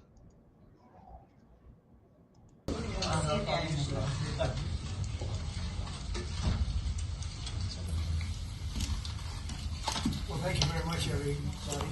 We have a lot of meetings scheduled, but I wanted to meet with the president of Argentina, and we both wanted to meet with friends. He's done a fantastic job, and I'm doing something that I don't often do. I'm giving a full endorsement to him. We just endorsed him for president. As you know, he has a race coming up, and I'm sure he's going to do well, but now I think this hopefully assures it. And to the people of Argentina, we're backing him 100%. We think he's done a fantastic job. He, like us, inherited a mess, and what he's done to fix it is good. And Scott is working with their country so that they can get good debt and all of the things that you need to make Argentina great again. So it's an honor for me to endorse the president and the future president of Argentina. There you go. And again, it's being floated out there that they may seek a bailout from the Federal Reserve or the U.S. Treasury. Over there on the YouTube Babies in Incubator story, yeah. We got Trump, I think, we got a clip of Trump talking about they cut babies in half, literally a hoax story that has been thoroughly debunked, that never happened. But here's a funny one to break up. Should we even play this? What the hell? Let's get some kicks out of Kamala Harris making the media rounds, selling her book. Now, she says she didn't pick Pete Buttigieg as a running mate because he's gay. Now, shouldn't that disqualify her in all liberal circles? Well, apparently you can pick and choose your political correctness here now if you're Kamala Harris. Reaction to that since this part of the book has come out, if you've had any reflection on that, or I guess I'd ask you to just elaborate on that a little bit. It's hard to hear. Yeah. With you running as, you're the first woman elected vice president. You're a black woman and a South Asian woman elected to that high office, very nearly elected president. To say that he couldn't be on the ticket effectively because he was gay is hard to hear. No. That's not what I said. That he couldn't be on the ticket because he is gay. My point, as I write in the book, is that I was clear that in 107 days, in one of the most hotly contested elections for President of the United States, against someone like Donald Trump, who knows no floor, to be a black woman running for President of the United States and as a vice presidential running mate, a gay man, with the stakes being so high, it made me very sad, but I also realized it would be a real risk. No matter how, I've been an advocate and an ally of the LGBT community my entire life. So it wasn't about any prejudice on my part, but that we had such a short period of time, and the stakes were so high. I think Pete is a phenomenal public servant. And I think America is and would be ready for that. But when I had to make that decision with 2 weeks to go, and maybe I was being too cautious. I'll let our friends, we should all talk about that. Maybe I was. But that's the decision I made, and I, as with everything else in the book, I'm being very candid about that. Yeah. With a great deal of sadness about also the fact that it might have been a risk. So there you go. By their own standards, shouldn't Kamala be canceled for being a bigot? And then here she compares Donald Trump to a communist dictator. I would say the more correct terminology would be technocratic dictator. But, who cares about definitions of words as they redefine the words to fit their corrupt narrative? That is the establishment. A tyrant. We used to compare the strength of our democracy to communist dictators. That's what we're dealing with right now, Donald Trump. And these titans of industry are not speaking up. Not speaking up, the oligarchy's working, they're all in the oligarchy. Like, as long as Democrat, liberals, whoever watches this garbage, they're going to be totally misled that you've lost the plot, okay? You're living in fantasy land here now, if you're believing their narrative, putting out on MSNBC. Well, they say, she said Pete was phenomenal. He wasn't a very good politician, honestly. He was put in there because he was gay as transportation secretary. What was he, mayor of South Bend, Indiana or something? And they had potholes. He couldn't even fix the roads there. And obviously he was picked for political correctness, DEI, all this political correctness because he was gay. And it's just ridiculous. But yeah, he was phenomenal. I have to agree with Kamala there.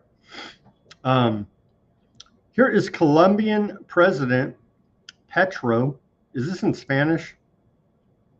Anyway, here he is. It's in Spanish. We don't have English subtitles, so I'll read you what has been translated here now. But this is in regard to the extrajudicial execution of alleged drug traffickers there in the Caribbean Sea by the Trump administration.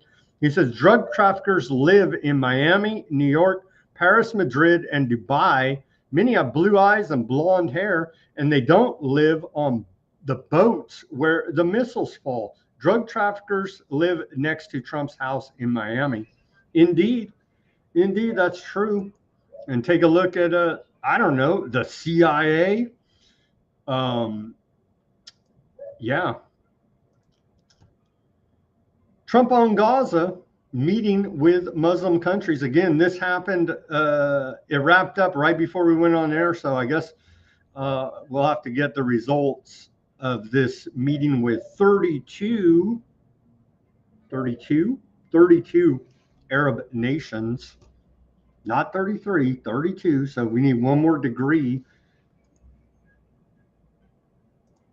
Everybody, we're going to work very hard on this. This is my most important meeting. I've had important meetings. I don't want to insult anybody that we met with. We met with 32 meetings here. But this is the one that's very important to me because we're going to end something that should have probably never started. And he was sitting right there next to old Erdogan, Turkey, and he let him have it at the UN today. I believe we have some clips of that. And was Hamas the worst terrorist organization the world's ever known? Before Al-Qaeda was the worst terrorist organization the world's ever known. Before ISIS was the worst terrorist organization the world's ever. You see where this is going. All these terror organizations are created by Western intelligence. They create them, they fund them, they arm them, they train them, they radicalize them. You see? And that's how all this terrorism is brought into the world. Thank you, Western intelligence agencies, for your efforts in fighting the war on terror against the terrorists you created. So what has Hamas had to say about all this? Hamas, the worst terrorist organization created by Aardvark Land and Western intelligence, said, we have never been an obstacle to reaching a ceasefire agreement in Gaza and have shown all flexibility and positivity. The U.S. administration, mediators, and the world know that Netanyahu is the only one obstructing all attempts to reach an agreement. Well, I don't know where Hamas came up with this. How many times have they tried to negotiate a ceasefire, and every time the negotiators get whacked?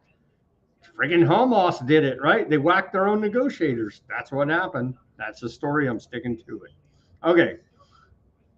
Report out of Reuters here. Aardvark Land seeks permanent Gaza control, and Aardvark majority in West Bank. UN inquiry says, well, we don't need a UN inquiry to tell us this. They're saying it themselves. We've reported on it, until we're blue in the face. Netanyahu says it. Ben Gvir says it. Smotrich says it. Katz says it. All of the cabinet say it. You see? So we really didn't need a UN inquiry, but confirming what the Aardvark cabinet has been telling us the entire time. President of Chile. And again, this is in Spanish, not translated into English. Here he is, so you can see. So you could see him. He's at the UN today. So there he is, fine, upstanding young man, as Trump would say, to a former Al Qaeda leader there in Syria, now president. But he went on to say at the UN today, I don't want to see Netanyahu torn apart by a missile. I want to see him facing a court of justice. Yeah. Looks like we got another guy to sanction there, State Department. Old, what's his name? Gabriel Boric out of Chile. And I love how don't you love the oligarchy, the ruling elite? They're all white guys, right? ruling over the indigenous people. I do. It's come on, man. You know what I mean? But anyway, I do like what he had to say about Netanyahu. And indeed, I don't want to see him torn apart either. I want to see him face justice as well. We know that'll never happen in this life, but probably in the next. Notice how Netanyahu didn't get raptured out either, huh? Something to think about. Here's Brazilian President Lula on Gaza at the UN. He says hunger is used as a weapon of war and the forced displacement of populations goes unpunished. It indeed is an international war crime. Weaponized hunger, the famine man-made by aardvarks, the siege blocking clean water, food, medicine, and energy. This is translated into English from Portuguese. This massacre would not have happened without the complicity of those who could have prevented it in Gaza. Hunger is used as a weapon of war, and the forced displacement of populations goes on unpunished.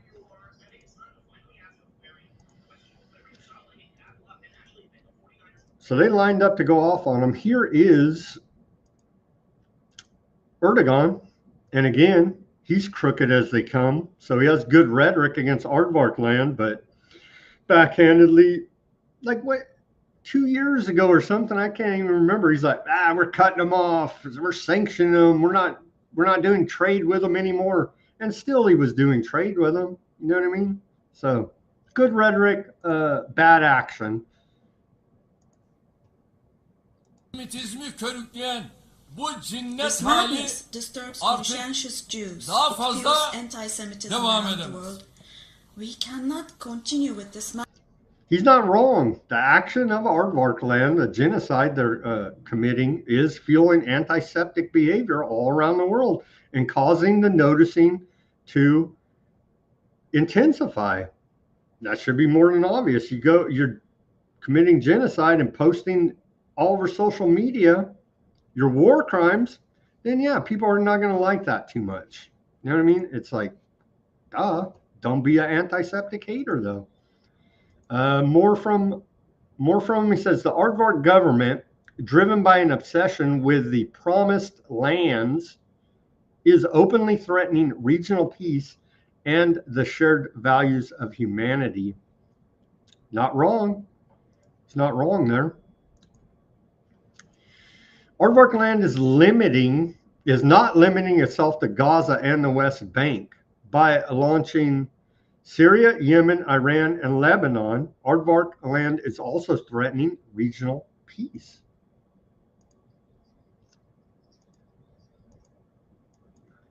i.e.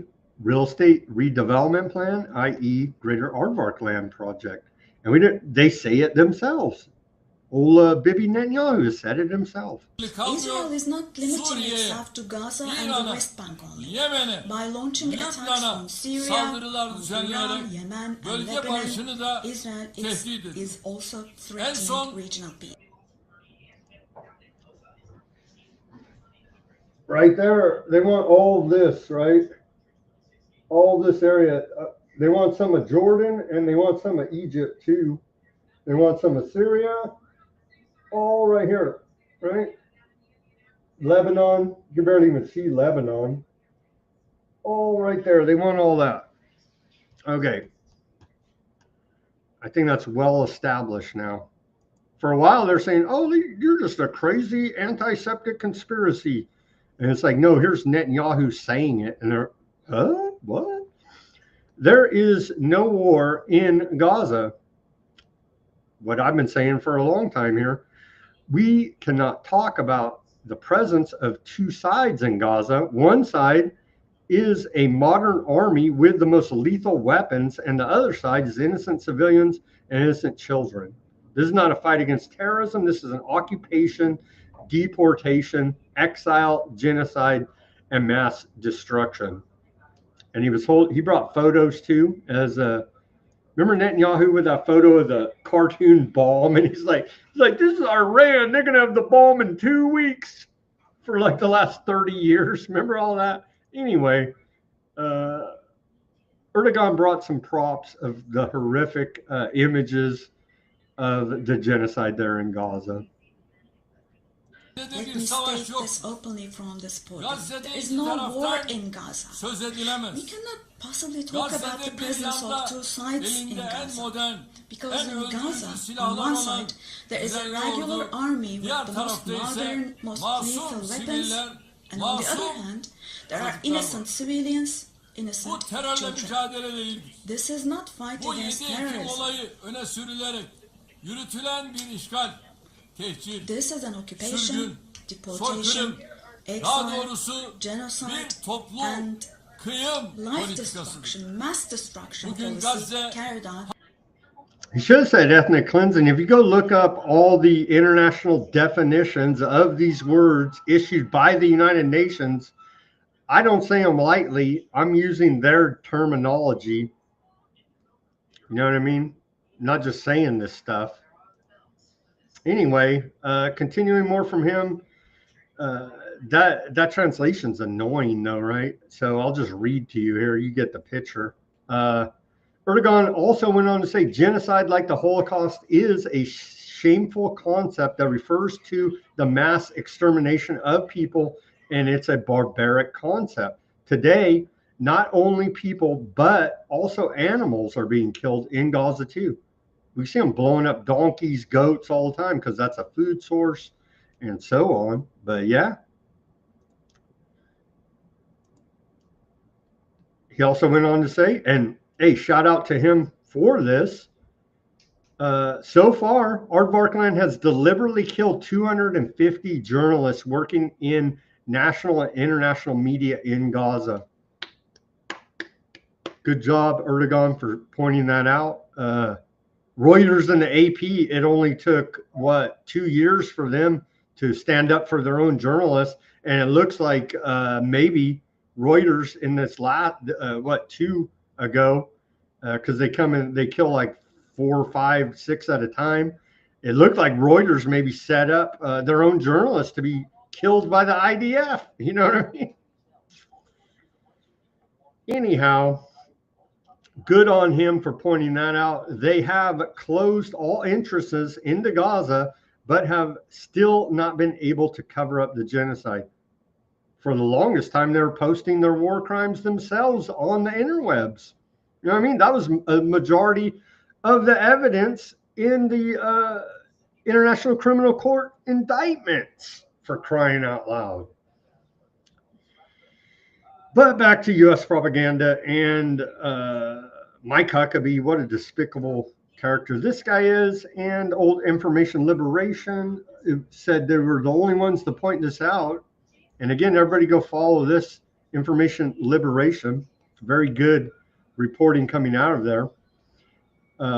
He says, Ambassador Huckabee, to deny Gaza genocide, says Hamas purposely moved civilians into Aardvarkland's bombs. And I believe we reported on this yesterday, but it is quite what? You know what I mean? But yeah, that we played the video of him making that claim. This character is going to hell. I noticed he didn't get saved by the rapture today. What a piece of garbage U.S. Ambassador to Aardvarkland Mike Huckabee has turned out to be here now. Just despicable.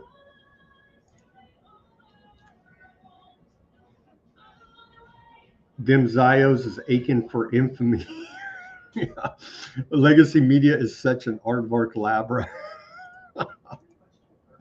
Some good comments there by Mac on the YouTube. Okay, on to the Charlie. Did Aardvarkland kill Charlie Kirk? I don't know. We'll never know, right? But Aardvarkland agent Rabbi Bull Icky, who gave Charlie Kirk Hasbra coaching just hours before his death, says Kirk wanted someone from Aardvarkland he could talk to confidentially, and they were in basically daily communications. Let's watch this. Let's watch this clip. Very, very looking suspicious. Suspicious here now. His people got in touch with me about 6-7 months ago. We had already met previously, and we knew who each other were. I mean, obviously, I knew who he was. He knew who I was, and I was friends with a lot of people around him, and that's why he was comfortable. And he reached out to me. One day, I get a text message that Charlie's added me to his WhatsApp, and we started chatting, and we would talk about Israel issues. And if he had questions, and he had questions, and he had criticisms for Israel, he wanted someone that confidentially he could talk to about these things and seek information. Of course, he was certainly having conversations with people who were on the other side of these things, and far be it for me to tell Charlie what to think, but I was in regular, basically daily communication with him about this. And then you mentioned the meeting that we had right before his passing, and this was very jarring in retrospect.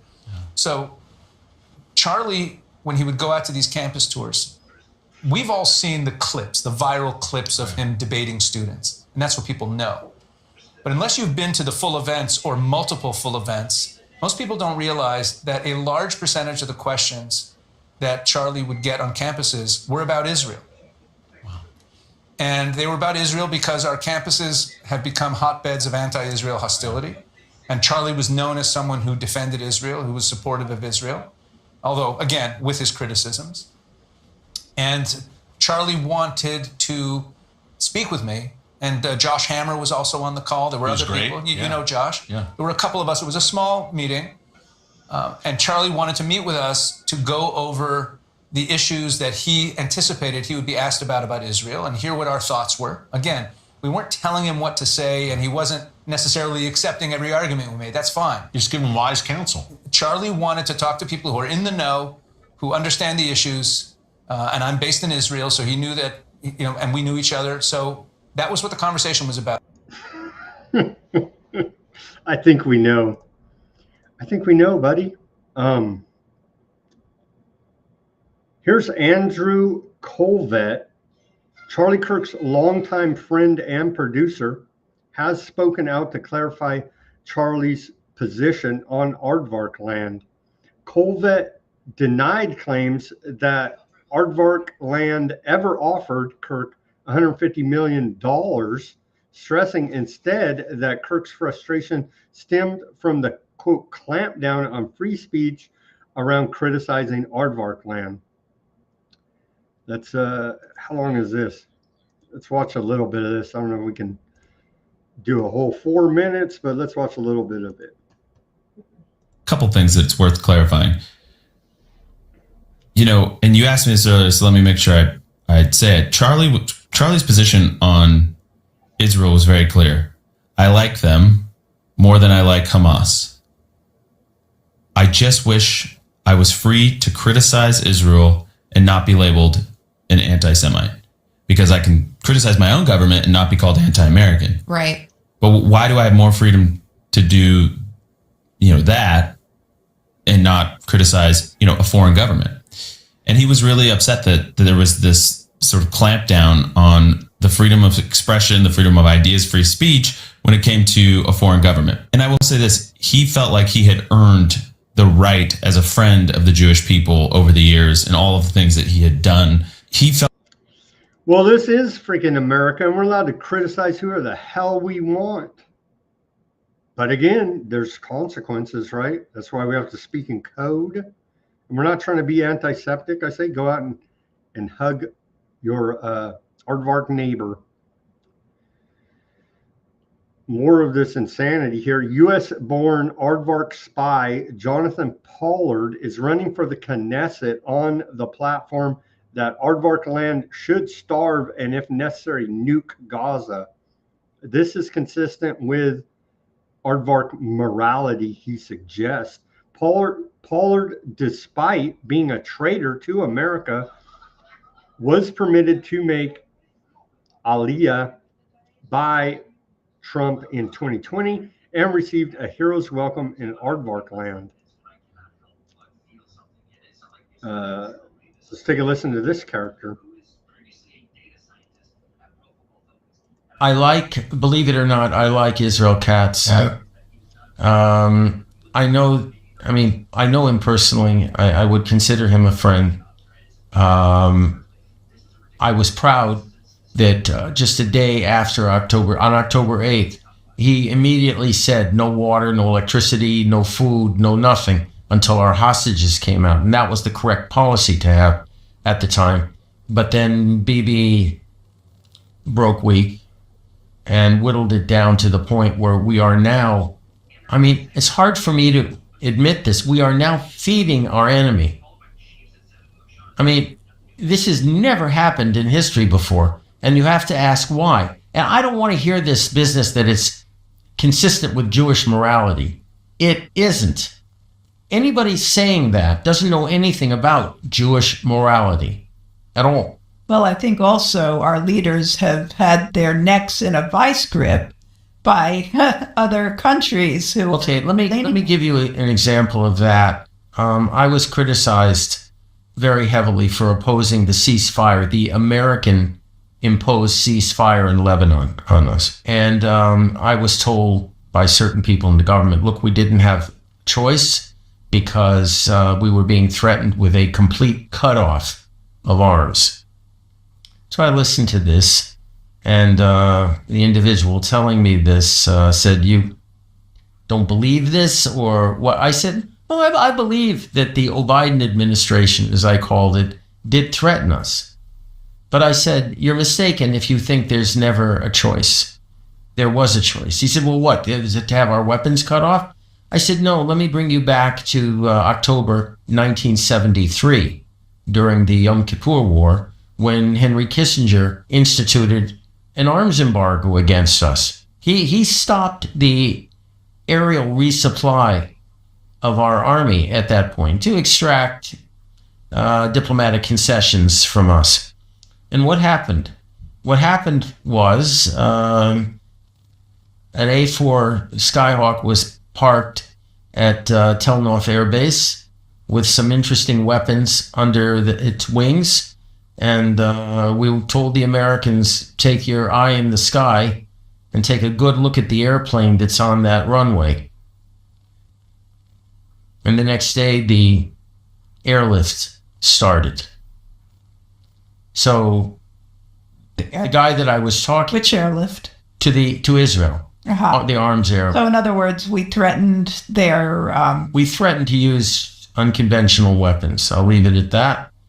And so he said, is this what you want us to threaten now? I said, absolutely. Except this time I want us to go forward with it if necessary. If they think we're bluffing, we go forward with it. Look, wait, some people might look at this and hear you saying these things and say, he's a dangerous dude. You know, he could, blow up the entire Middle East.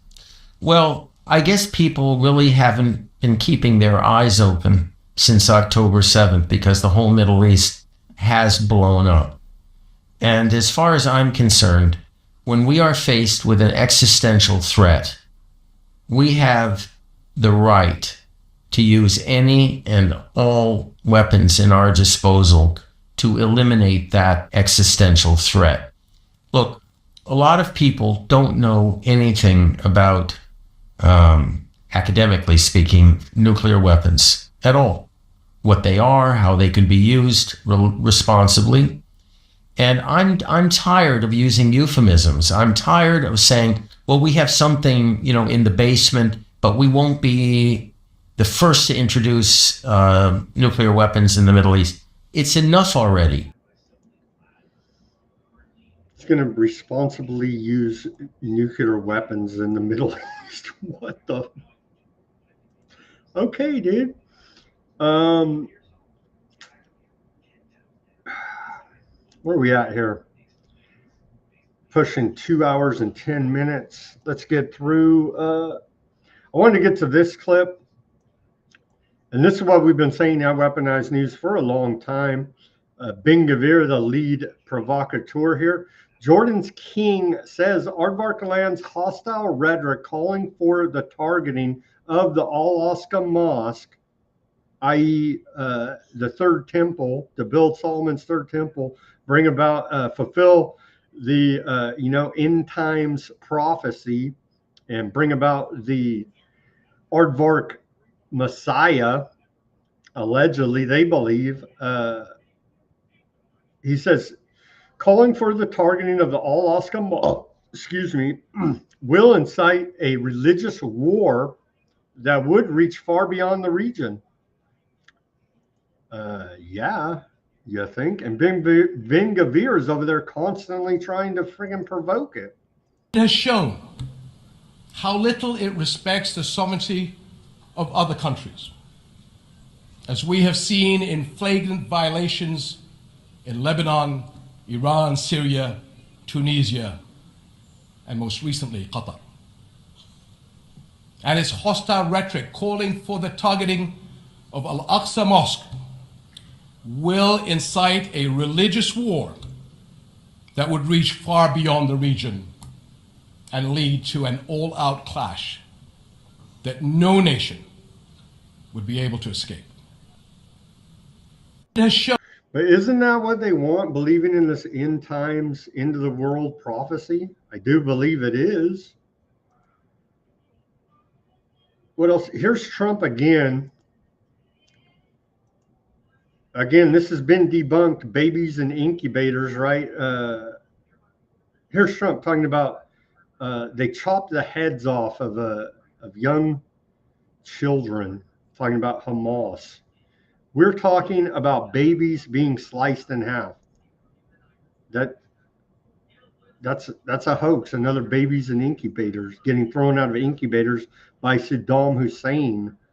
If you can remember that propaganda to get everybody pissed off at Iraq and Saddam. Well, it's the same type of propaganda here. It's already been thoroughly debunked, but it's their propaganda and they're sticking to it. Well, I think it honors Hamas, and you can't do that because of October 7th. You just can't do that. But we want our hostages back, and we don't want them back in ones and twos and take the next 2 years to do it. We were the ones that got the hostages back. And I always said, I told Steve, I told Marco, I was always saying the last hostages are going to be the toughest ones. But you can't honor them by doing anything like you suggest. All you can do is say, we want our hostages back, and we want the war to end. We're going to want it to end. But you always have to remember, people forget October 7th was one of the most savage days in the history of the world. There's never been anything like that. We're talking about babies being sliced in half. You're talking about young children having their heads chopped off. You can't forget that. Well, I think that's just simply not true, but okay. Yeah, and Bindi said, never forget USS Liberty, 1967. Oh, man. Here's Macron. See, that's the argument. They say, well, I still support Aardvark land, but they need to, lay off the genocide and a two-state solution because this is ruining their standing in the world, obviously. I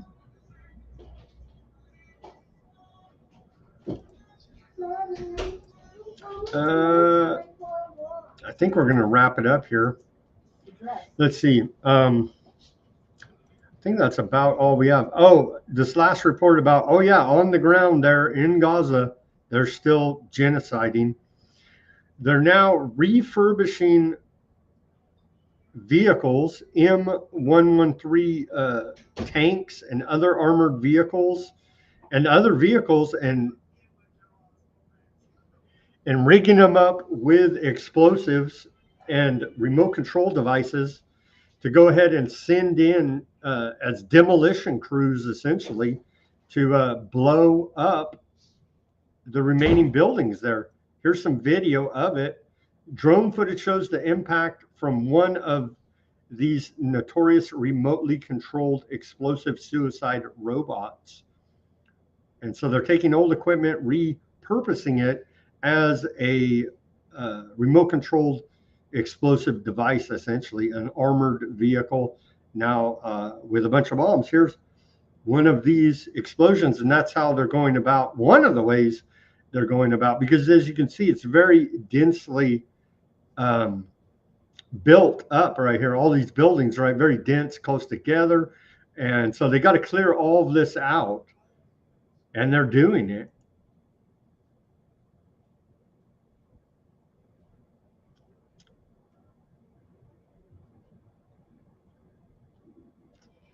And so quite an explosion there as they are repurposing, again, these different vehicles to go about doing this. You can see right here, there's one of them entering. They drive it right underneath the building. It's full of explosives and push the button. You can see here a little bit better to give you a better idea about these armored vehicles, right? Load up the explosives in the back, set up the, but I saw them doing it with like pickup trucks and little like hatchback cars, whatever they got, you know, they fit it up with remote controls, load it up with explosives, and go about the demolition job that is Gaza.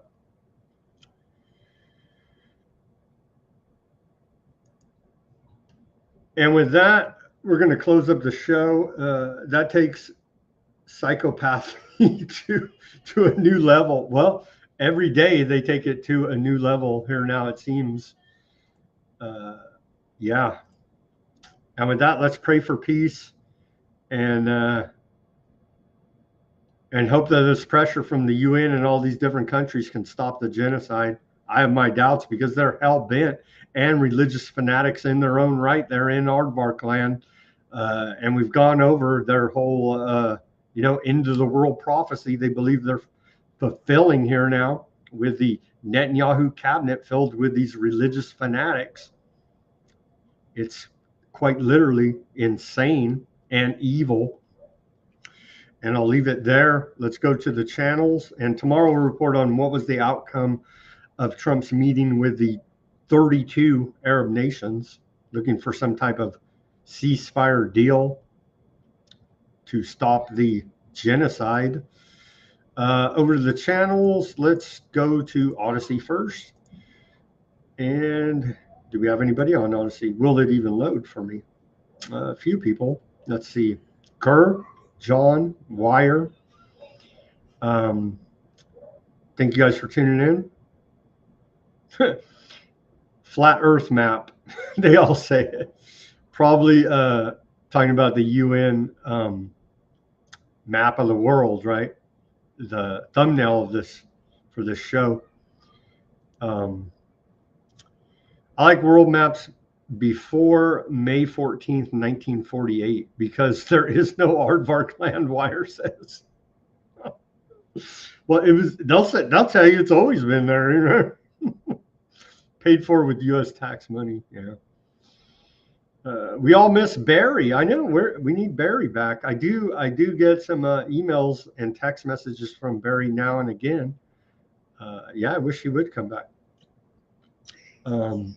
John said Cronkite was a stooge on the payroll of the CIA and a globalist member of the World Federalist Society. Yeah, I want Bibi hanging from a rope, if not burned at the stake. Well, after a fair trial, of course. Who are his peers, though? How do you find a jury for Netanyahu? Who are his peers? Like literal demons? Like what? Who do you find that are Netanyahu's peers that could serve on a jury in his genocide war crimes trials? You know what I mean? That's going to be a tough one. But yeah, he deserves due process just like everybody else. And the evidence is overwhelming, though, here now. He's already been convicted, right, in these international court. He's facing corruption trials there in Aardvark land as well. You know what I mean? But yeah, I hear you and feel the sentiments. Nine psychopaths can be on the jury for Netanyahu, John says. on the Odysee. Indeed. Indeed. Okay, thank you guys for tuning in on the Odysee. Appreciate the lively chat over there. The Bitchute, as always, thank you guys for tuning in. The Rumble, I did not get to integrate Rumble chat today. It's always lively on the Rumble. Let's blast through there quickly. Almajit, Denver. Denver always has lively, informative, insightful comments. He says, line is part of propaganda response of Ukraine, Aardvark land, and the West. Full wig full of extensions of his hair, Pamela said about Trump's new animal he came out for his hair. Oh, man. You got to laugh to keep from crying from all this evil that we report here at Weaponized News. Gunther, always lively and informative comments. I left X on my own, too hard to follow, never did like it. Almajit says. This segment brought to you by Pfizer.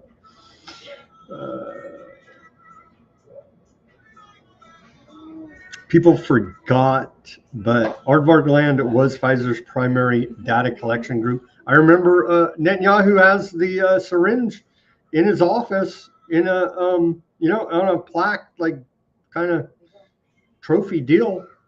I believe that they were not given the actual deal there, but who knows? We'll never know. They lie about everything. What else do we got there?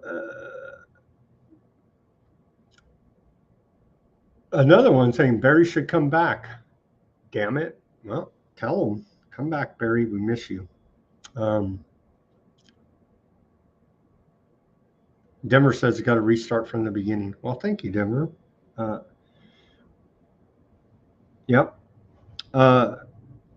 Gunther, send some more of your music. I'll play it on the show. You'll probably claim copyright like everybody else does. Just kidding.